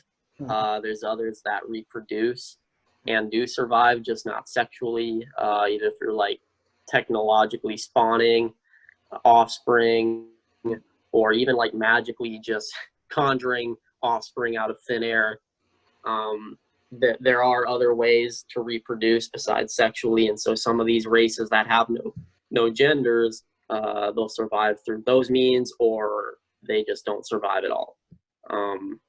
Which it sounds weird, like, well, why would reality create entire species that are only there for one generation and then don't survive past that? Well, again, that's just kind of how infinity is. It's redundant abundance. So there's things that happen where it's like, what was even the point of that?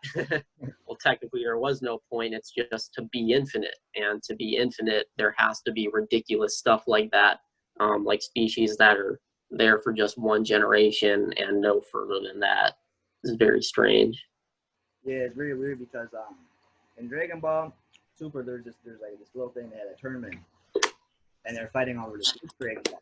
And this Wish Dragon Ball that was like really big, right? You gather enough of them, you could wish for anything you wanted, like limitless. Like on Earth, there's some limits. Like, yeah, I can't do that. Anything you wanted, granted.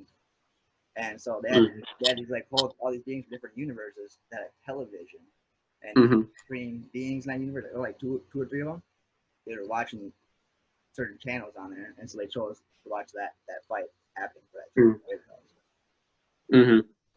The act of merely seeing another reality taking place at the same time as this one, that's disconcerting because that's just an act of creation. And it's almost like it becomes Yeah, that technology exists too. Being able to perceive other realities. I think that was on Rick and Morty too, right? Like they have the television channels from other realities. Yeah, that's all there. I was thinking, if you see something, can it see you? Yeah, that's kind of the other crazy part, is you can turn that on its head and flip it back at yourself. Like, oh wait, does that mean there's beings out there in other worlds that are watching my life on a television set. And yeah, it definitely can. I mean, again, there's going to be some lives that aren't watched in that way just because the infinite nature of reality, but it is something that can definitely happen, which is kind of cool if you think about it, that, you know, beings would be enjoying your life like a TV show. Even if you think your life is like ordinary and boring, that's relative. What's ordinary and boring to you could be a very exciting sci-fi like show to other beings out there. So even if you think you're not putting on much of a show, you definitely could be to any beings that are watching. So what if your sidekick double is out Psychic there double. waiting for you to ask for his help, and he can help you out a lot? Like, is that something people can have? Like, is there angels or guides just waiting for them to ask for their help and help them out? Is that kind of in this dimensional reality, or is that just our belief, all they created did? It's true for some people, and that's why you'll hear some people who believe in it and some people who won't.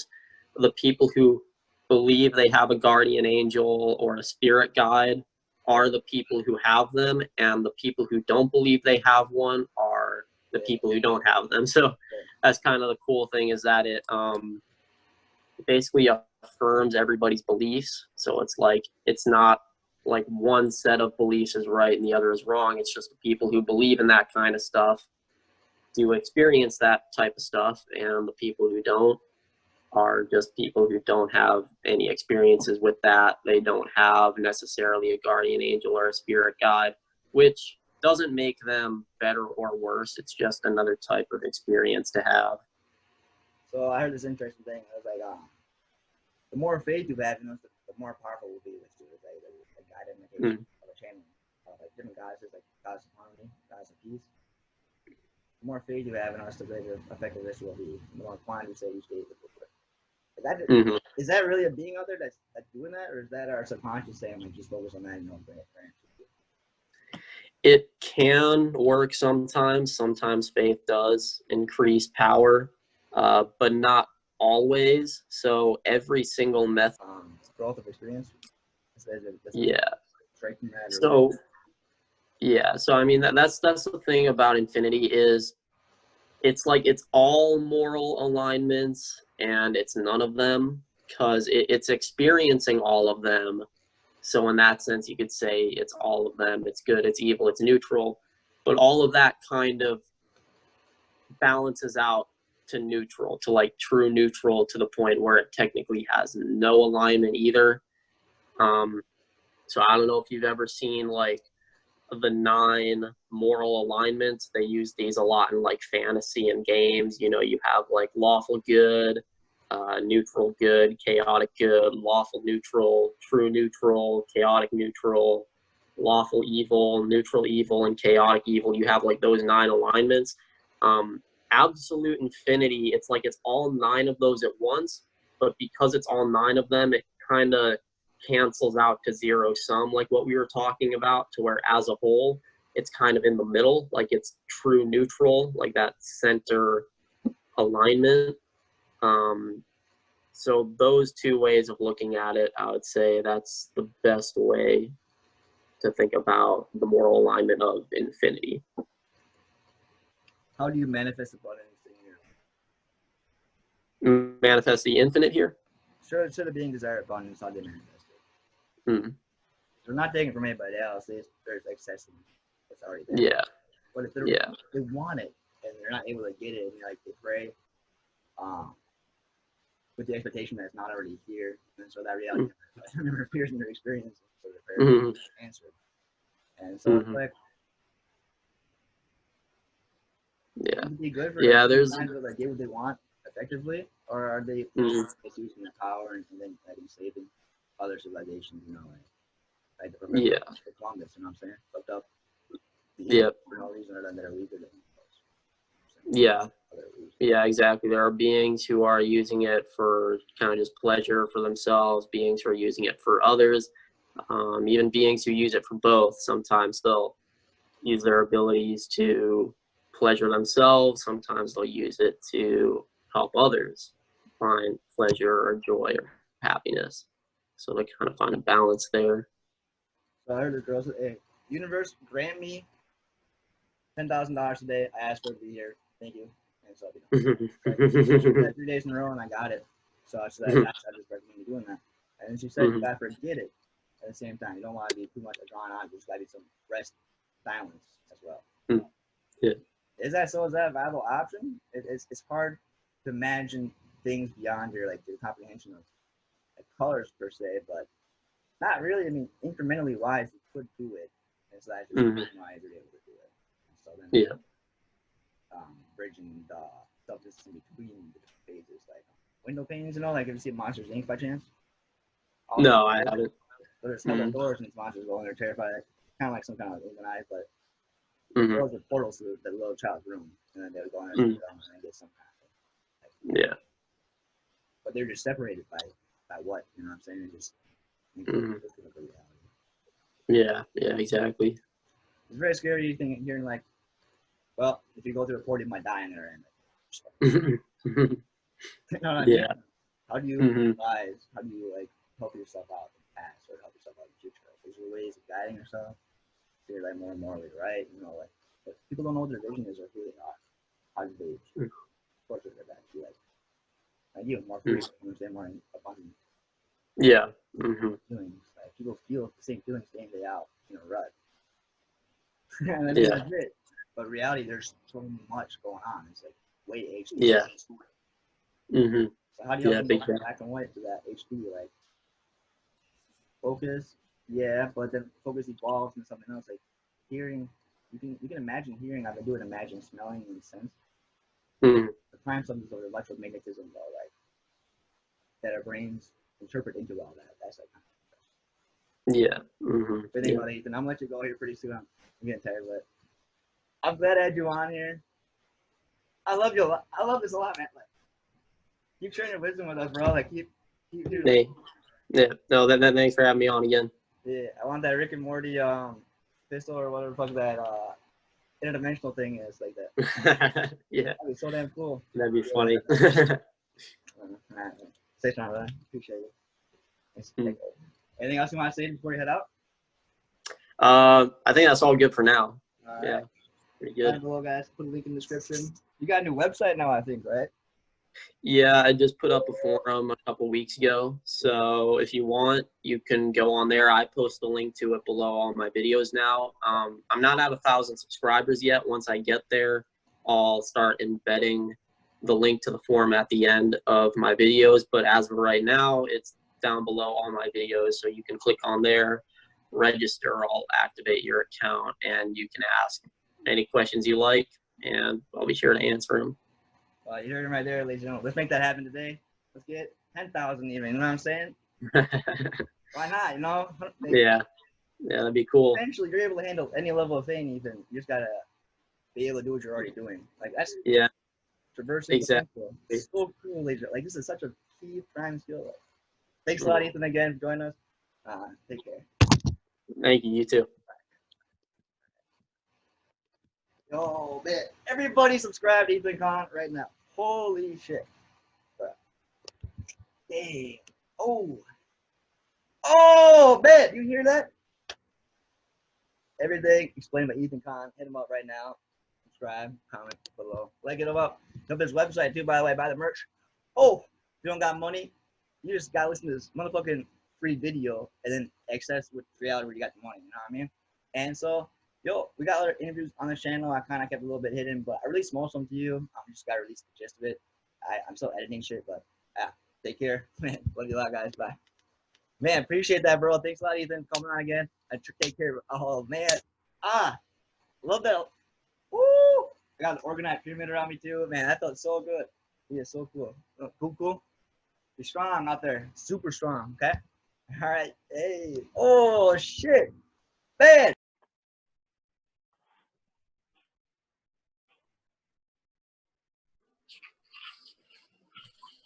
Hello. Hey, how's it going? Good. How about you, Ethan? How's it going? Doing pretty good. Hey, long time no see, huh? Yeah, it's been a little bit. Yep. Well, I can't really see you, but I can definitely hear you. Is your sounding good? What's that? I said I can't really see you, but at least I can hear you. Do you want me to use video or is audio fine? If it doesn't matter either way. I suppose the Okay. information will be the same, so whatever you prefer. All right, cool. All right, so let's get right off into it. Welcome everybody. It's my new channel, Isaac Merle. So I got a lot of interviews with Ethan Kahn in the bag. Coming up to you guys. I'm just gonna share like the main part, part one. And so in this channel we interview guests with greatness, and Ethan Kahn is legendary. You know, straight up expanded his like periphery section for a long time. Ethan, you know, you've been on the channel a few times. I had my other one, I deleted it. I said some bogus ass shit, and I just want to get a clean start. But and our interviews are all very spot on, very well thought out. I could say like we talk pretty deep topics that if people apply them, they do well. And so I'm curious about this one in particular, Ethan. Is there anything you want to say before you begin, or like any shout outs particular to mention or anything like that? I know you have a website in particular.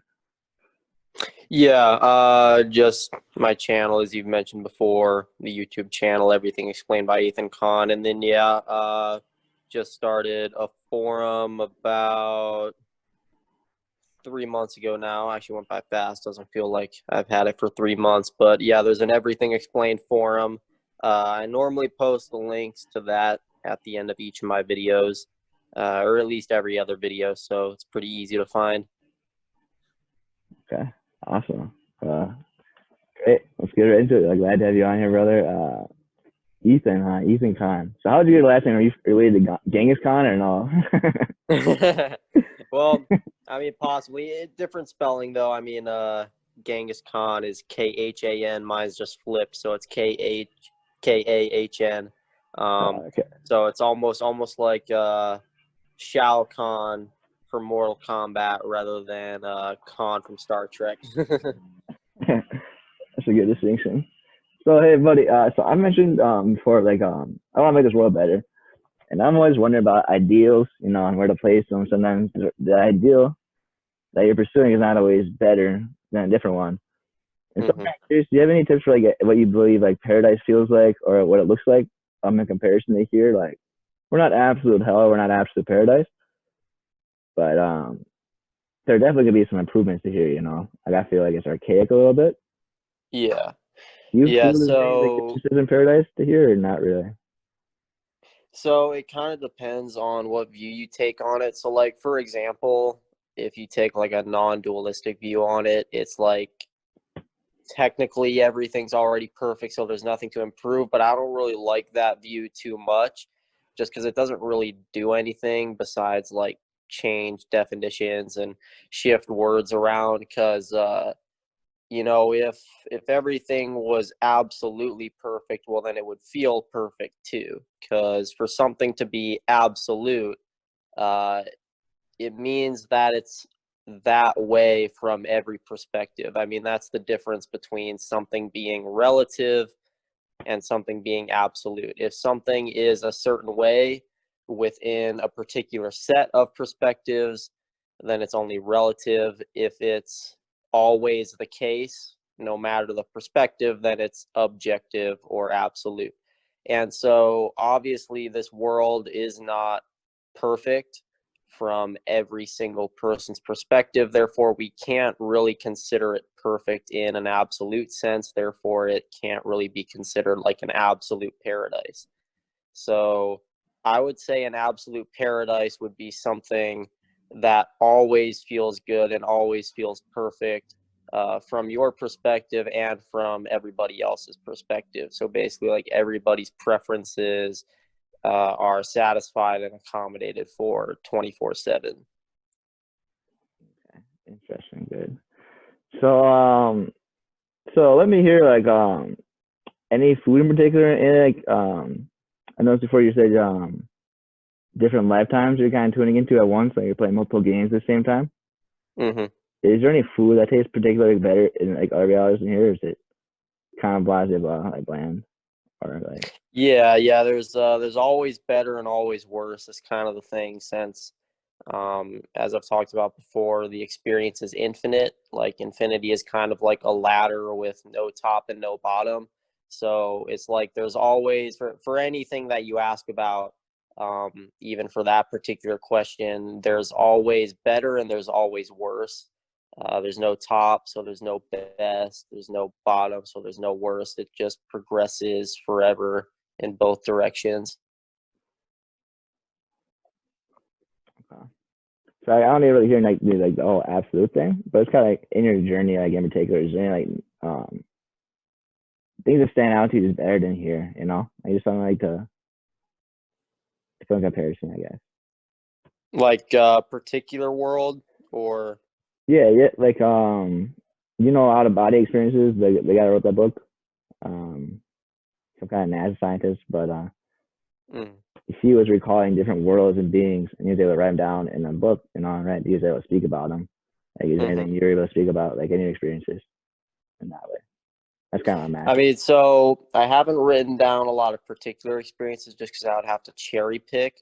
Because I mean, when people ask me like to describe a certain world, well, it's kind of like anything and everything you could imagine is already in there. So you could kind of like make up a world that I'm experiencing. That's kind of the strange thing about it. So I mean, yeah, I mean, I could like pick out a world. Like I could say there's a world right now where it's just all ocean and it's just underwater cities and just a bunch of like anthropomorphic, like aquatic beings living in coral style buildings. Like I could go through all the descriptions and stuff, but ultimately I'm just cherry picking one world out of infinitely many. And so it's kind of like a moot question when you could really like make up like a world in your imagination and that world is already there.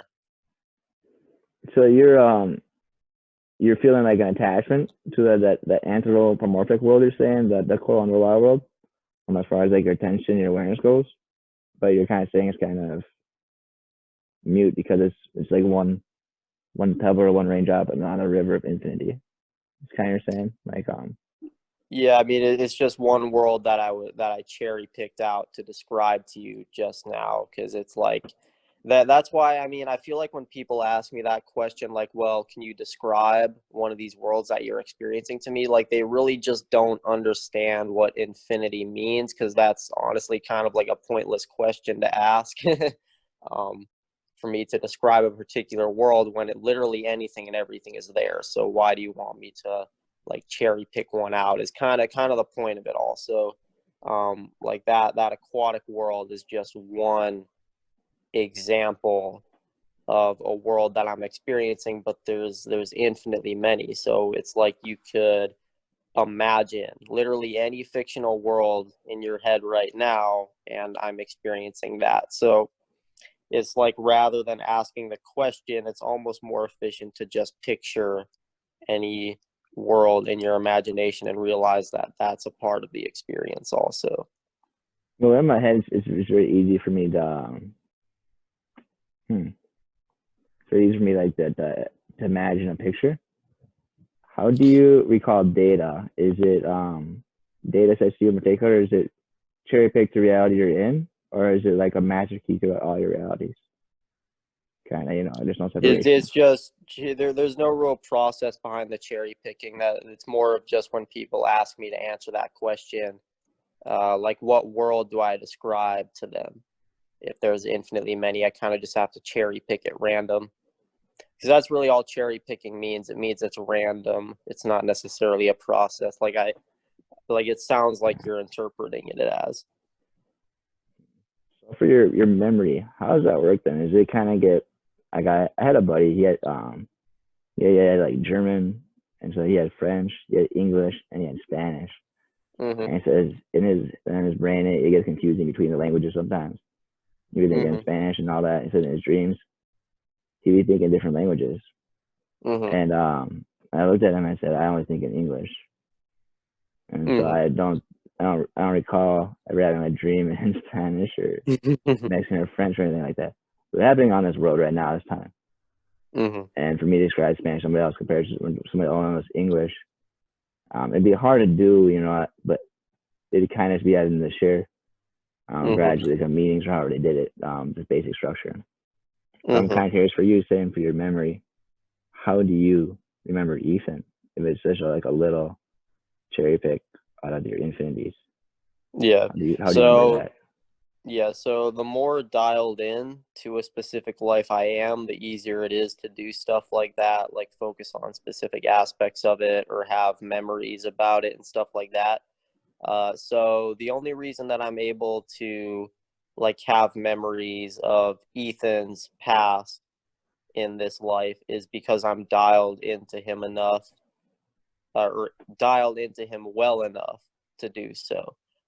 There's other lives that I'm experiencing where I'm not dialed in to a good enough extent to really distinguish between memories. And so there is sort of like an endless confusion there and kind of insanity going on.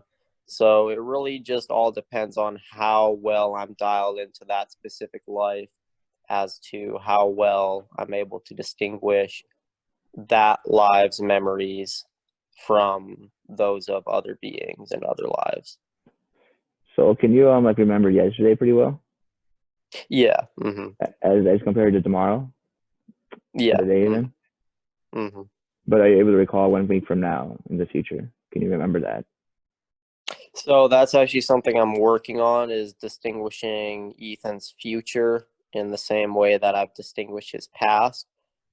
Is so once I get good enough at that, yeah, it would be possible to sort of like tell the future or say what would happen tomorrow or a week from now in the same way that I recall what happened to Ethan last week or 2 weeks ago. But I'm not skilled enough at distinguishing that to really consistently tell the future. I mean, I've done it like here and there, but nothing consistent enough to really provide any like scientific proof yet. But that would be the goal. Okay. So you're more like on like a 3-dimensional kind of experience currently. Yeah. So you can expand to more 4-dimensional. Mm-hmm. What about knowledge and information? Because I can read a book, and I honestly I flip through all the pages because I feel like Lucy, that girl, she had like an awakening and remembered everything she ever seen. And so I say, I don't really recall everything I see on a page, but or no, I'm just gonna flip through. I'm gonna flip through every page and see it, so that one day I can recall and have a picture, all these pages well. Yeah. But I also did where I would go into the library and said, in some reality, I picked out every book in here, and in another reality, I connected to the ones where I was able to dissect from every book I read in this library. Like I studied it for like lifetimes, and then all the books in libraries were read by one version myself that did that, and then I was able to like absorb that information kind of. Yeah. But I couldn't write a book fully on all that stuff I read. Is there a way to navigate the subconsciously even and bring it up, like I said, dialing to your conscious? Or is it more like you got to dial things like from beyond your perspective, and you got to bring them Well, so I like call rise it up? dialing. Yeah, I mean, I call it dialing in because I'm already experiencing all the perspectives and I have to kind of just pick one out of all them. But for other people who aren't having this sort of experience, it wouldn't be about dialing in. It'd actually be about expanding out, doing the opposite, jumping or expanding outside of your perspective to see all those other perspectives and kind of draw from what they're seeing and what they're learning. So I would actually advise other people to learn how to do the opposite because I'm very backwards compared to other people. For me, my spiritual journey has always been top down rather than bottom up. For most people, it's bottom up. You kind of start small and gain knowledge and expand your awareness further and further out. But I was kind of just born with all the perspectives. And so now I'm having to distinguish between all of them and dial in all that sort of in that top down way so that there's no confusion. And that's sort of how I learn, is kind of through making distinctions amidst that infinite state of anythingness where it's kind of just like anything and everything could be the answer to a question. So in this reality, we believe we're very mighty, like Americans or whatnot, or better than some other country or whatnot. But you're saying you remember so many other realities that just like one world is very, very small. It's like really, really tiny. It occupies like one portion of your memory bank in total compared to everything else. It's infinity. How do you recall like fish do you see the way they feel? Do you know what they're thinking, or their thoughts or behaviors deeper than just like intellectual knowledge is experiential?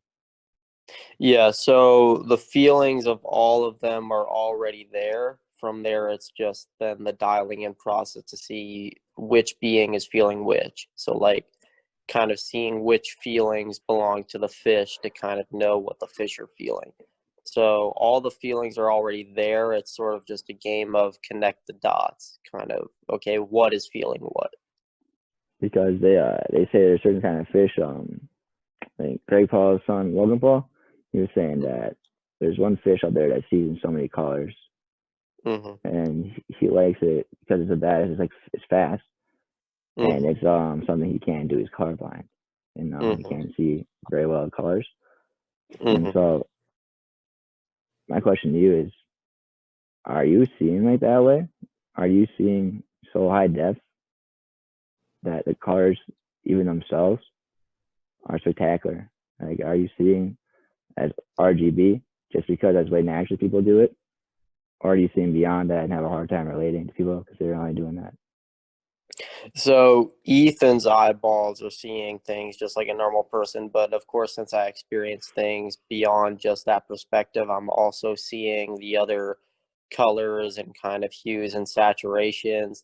So like there's more colors besides just the 11 main colors that human beings experience, because humans see 7 rainbow colors and then the 4 neutral colors, which are black, white, brown, and gray. So that's 11, but that's just a finite number of colors. There's infinitely many colors, different types of colors, not just new shades, but entirely different types of colors within reality. And so, yes, I am experiencing all of those as well.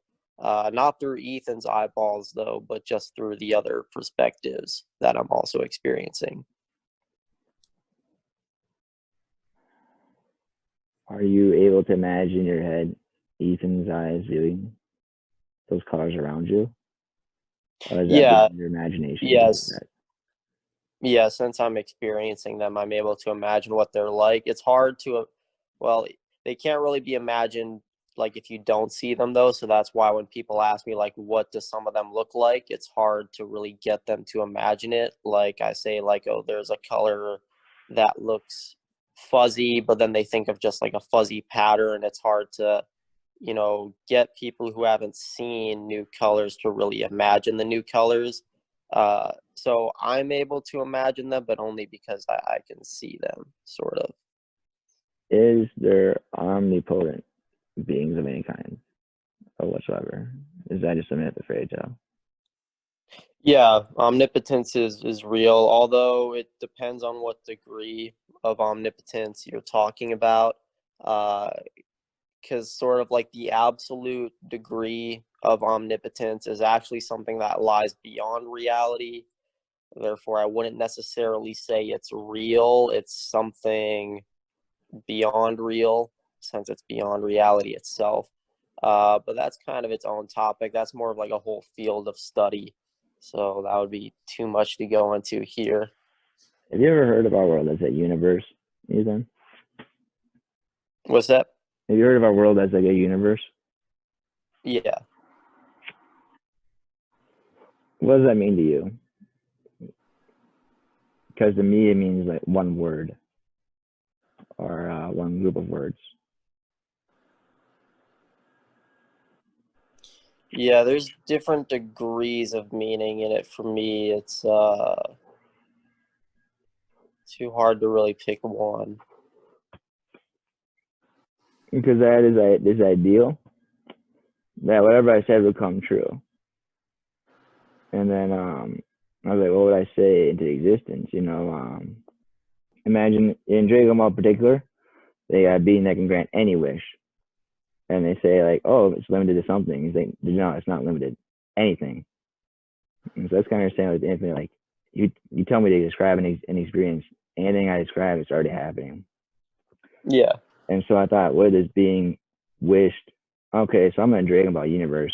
I'm being created by Tori Yakamura or some kind of Japanese guy, famous over there, but his name's not like stuck out in America. But that guy, he's drawing all this stuff, and then I'm performing it. I wish to be able to go outside into that reality, occupied being. That way I can draw something else for this whole story, and then I'll come so in that reality. Mm. You get me? And then he draws the Earth's reality that the thing was contained in being destroyed, just destroyed. Yeah.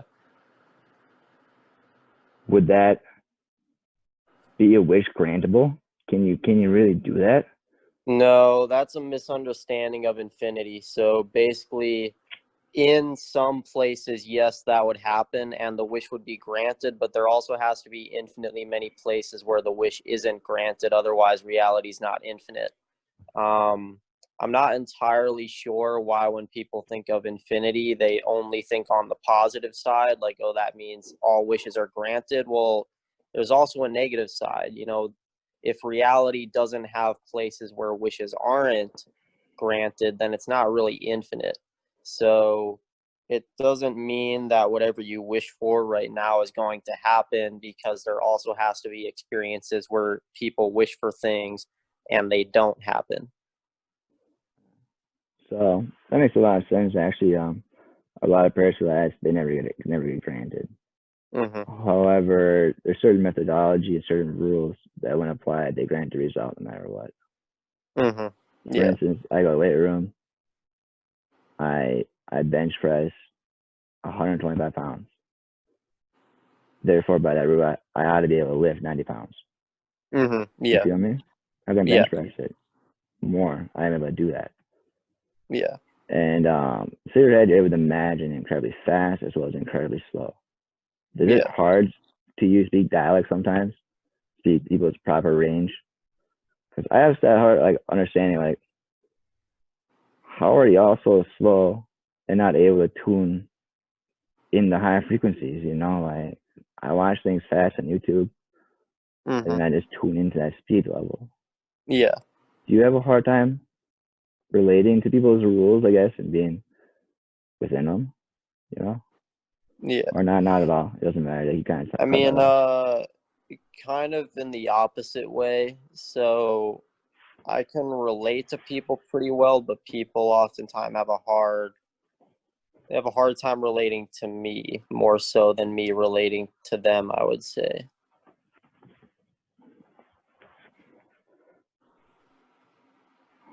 Are you able to recall the origin of everything?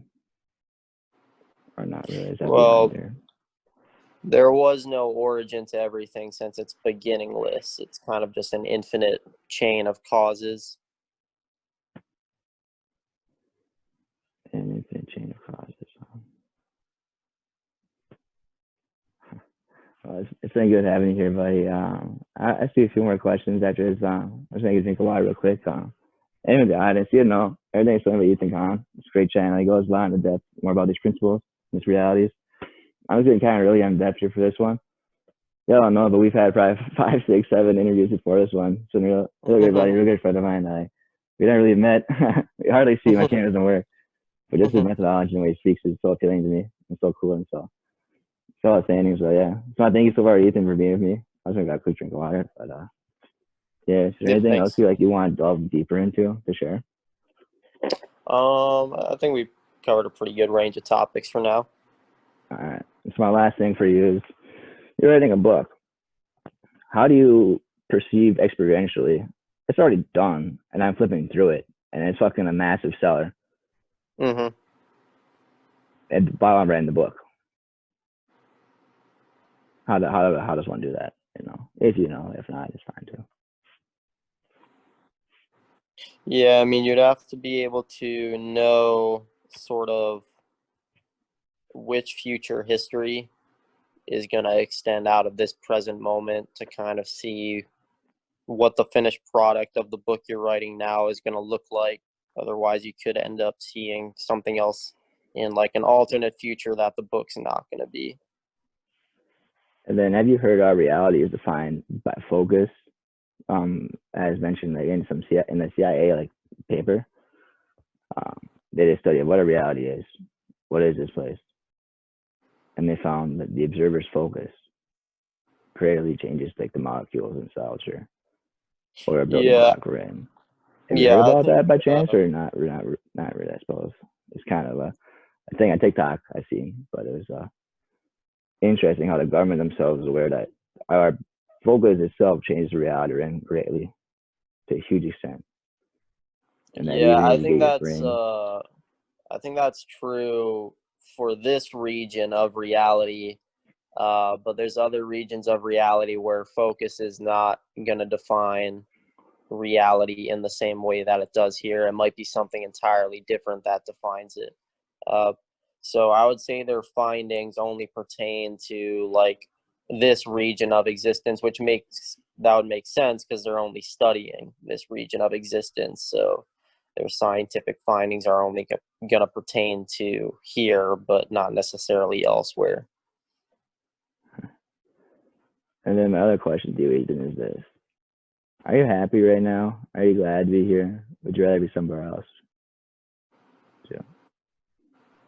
It's kind of a combination. I'm feeling sort of infinitely many emotions. It's hard to really distinguish. Like none of them really takes precedence over the other. So I mean, certainly happiness is in there, joy, love, all of that. But I mean, there's also darker emotions that I feel. I mean, fear, um, grief, sadness, and stuff like that. So it's sort of just like a broad spectrum of light and dark emotions. My final question for you, Ethan, is this: is free will necessary, or is that applied to command the masses? To make them more separate. Thou shalt not have power over thy neighbor. Let the neighbor make their own choices. That's what you guys follow. My rules are I make the rules for you to follow. But that's your rule, is you gotta respect their free will. And so you don't enforce your will over theirs. Is that a human ploy to get greater power over their neighbor? Because honestly, if you have control over somebody else, you got more power. And if you Mm-hmm. never pursue that, you don't got power. Mm-hmm. However, is your significance in some ways ability to choose freely? Well, so that also is that's a pretty broad sort of field that could actually be like its own field of study. But just to answer it as briefly as I think I could, obviously, since I can't delve into like a whole field of it, basically, I mean, within infinity, within reality, there is no absolute free will just because, everything has an infinite chain of causes before it. So it's like, for example, you can go to the store and freely choose to pick out a shirt in your favorite color. Let's say your favorite color is red, but you didn't choose for your favorite color to be red. And even if you chose for your favorite color to be red, you didn't choose why you chose to choose that. And so basically, like free will would be like this infinite regress, kind of infinitely many orders of choosing something and then choosing why you chose that thing and then choosing why you chose to choose that thing. And it kind of regresses endlessly. And you'd have to fill out that whole regress to truly have total free will. So something like that, like absolute free will, it's not something that exists.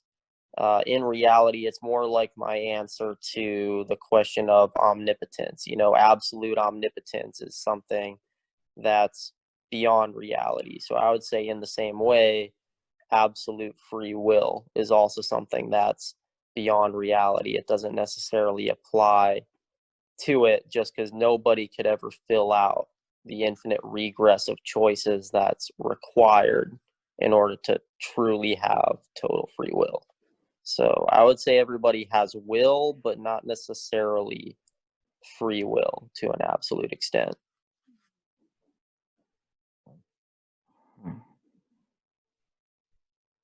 Great, because appreciate your time, brother. I've been going on. I continually think about the options that's available to people and how the poor, middle class, they're limited in their options. Mm-hmm. And then there's also saying that when you got so many options, they're actually less happy for you because you always wonder, what if I chose something else? Mm-hmm. And so if you got 100 options, you choose one. Experientially, you lost out on 9,900 options, and so you're sad. Yeah. Because you're like, did I choose right? But if you're living all 100 options and then you choose one, it's kind of like whatever. It's 100 every experience rather than only the best flavors. I got that shitty flavor as well. Got that pistachio flavor, the peanut, whatever don't like. I taste that. So this one I grab doesn't matter. And that's just such a weird style of living, is the infinite choices of everything. Like, say you fuck up really bad, right? But once you have solved it really good, that's always like the other positive side. It's like, I don't like my power because like, what if I do something really bad? But in reality, if you were gonna do something really bad, then you probably would have done something opposite of that and solved it, or who knows what. But yeah, I appreciate your time, bro. Is there anything you want to say to me or anything in particular, like about the channel or anything you like about YouTube? I guess you can say, like, how do you feel like sharing your voice with others? Do you enjoy that still or not? Like the relatability factor is huge. I get that, but if you're experiencing everything they're experiencing, you'd be massively relatable. Yeah, I can't think of anything in particular right now. I mean, definitely always happy to answer questions over any platform for sure. I guess it would depend. Yeah, kind of more of just depend on what you're looking for, I guess.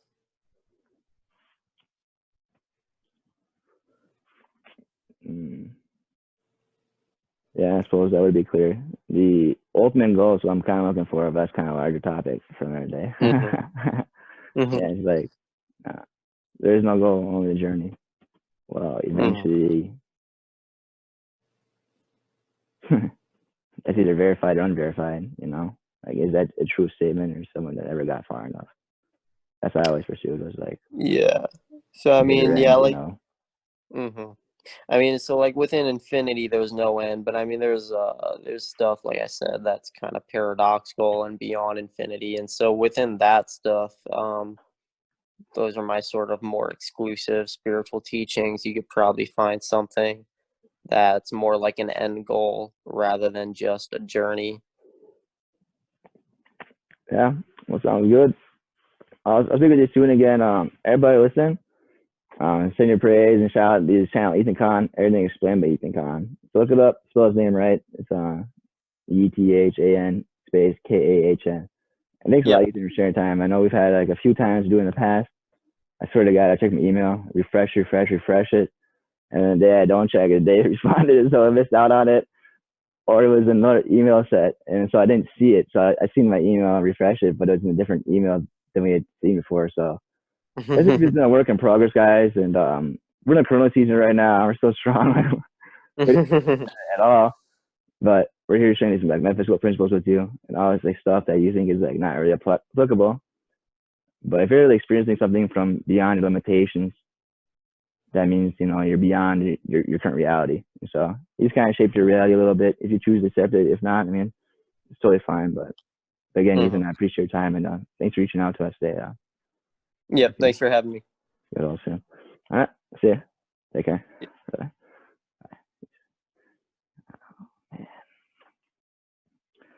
All right. Amazing gentleman, amazing guy. Thank you so much. Hopefully y'all got that. If not, fuck, you're missing out. Missing out dearly. Thank you.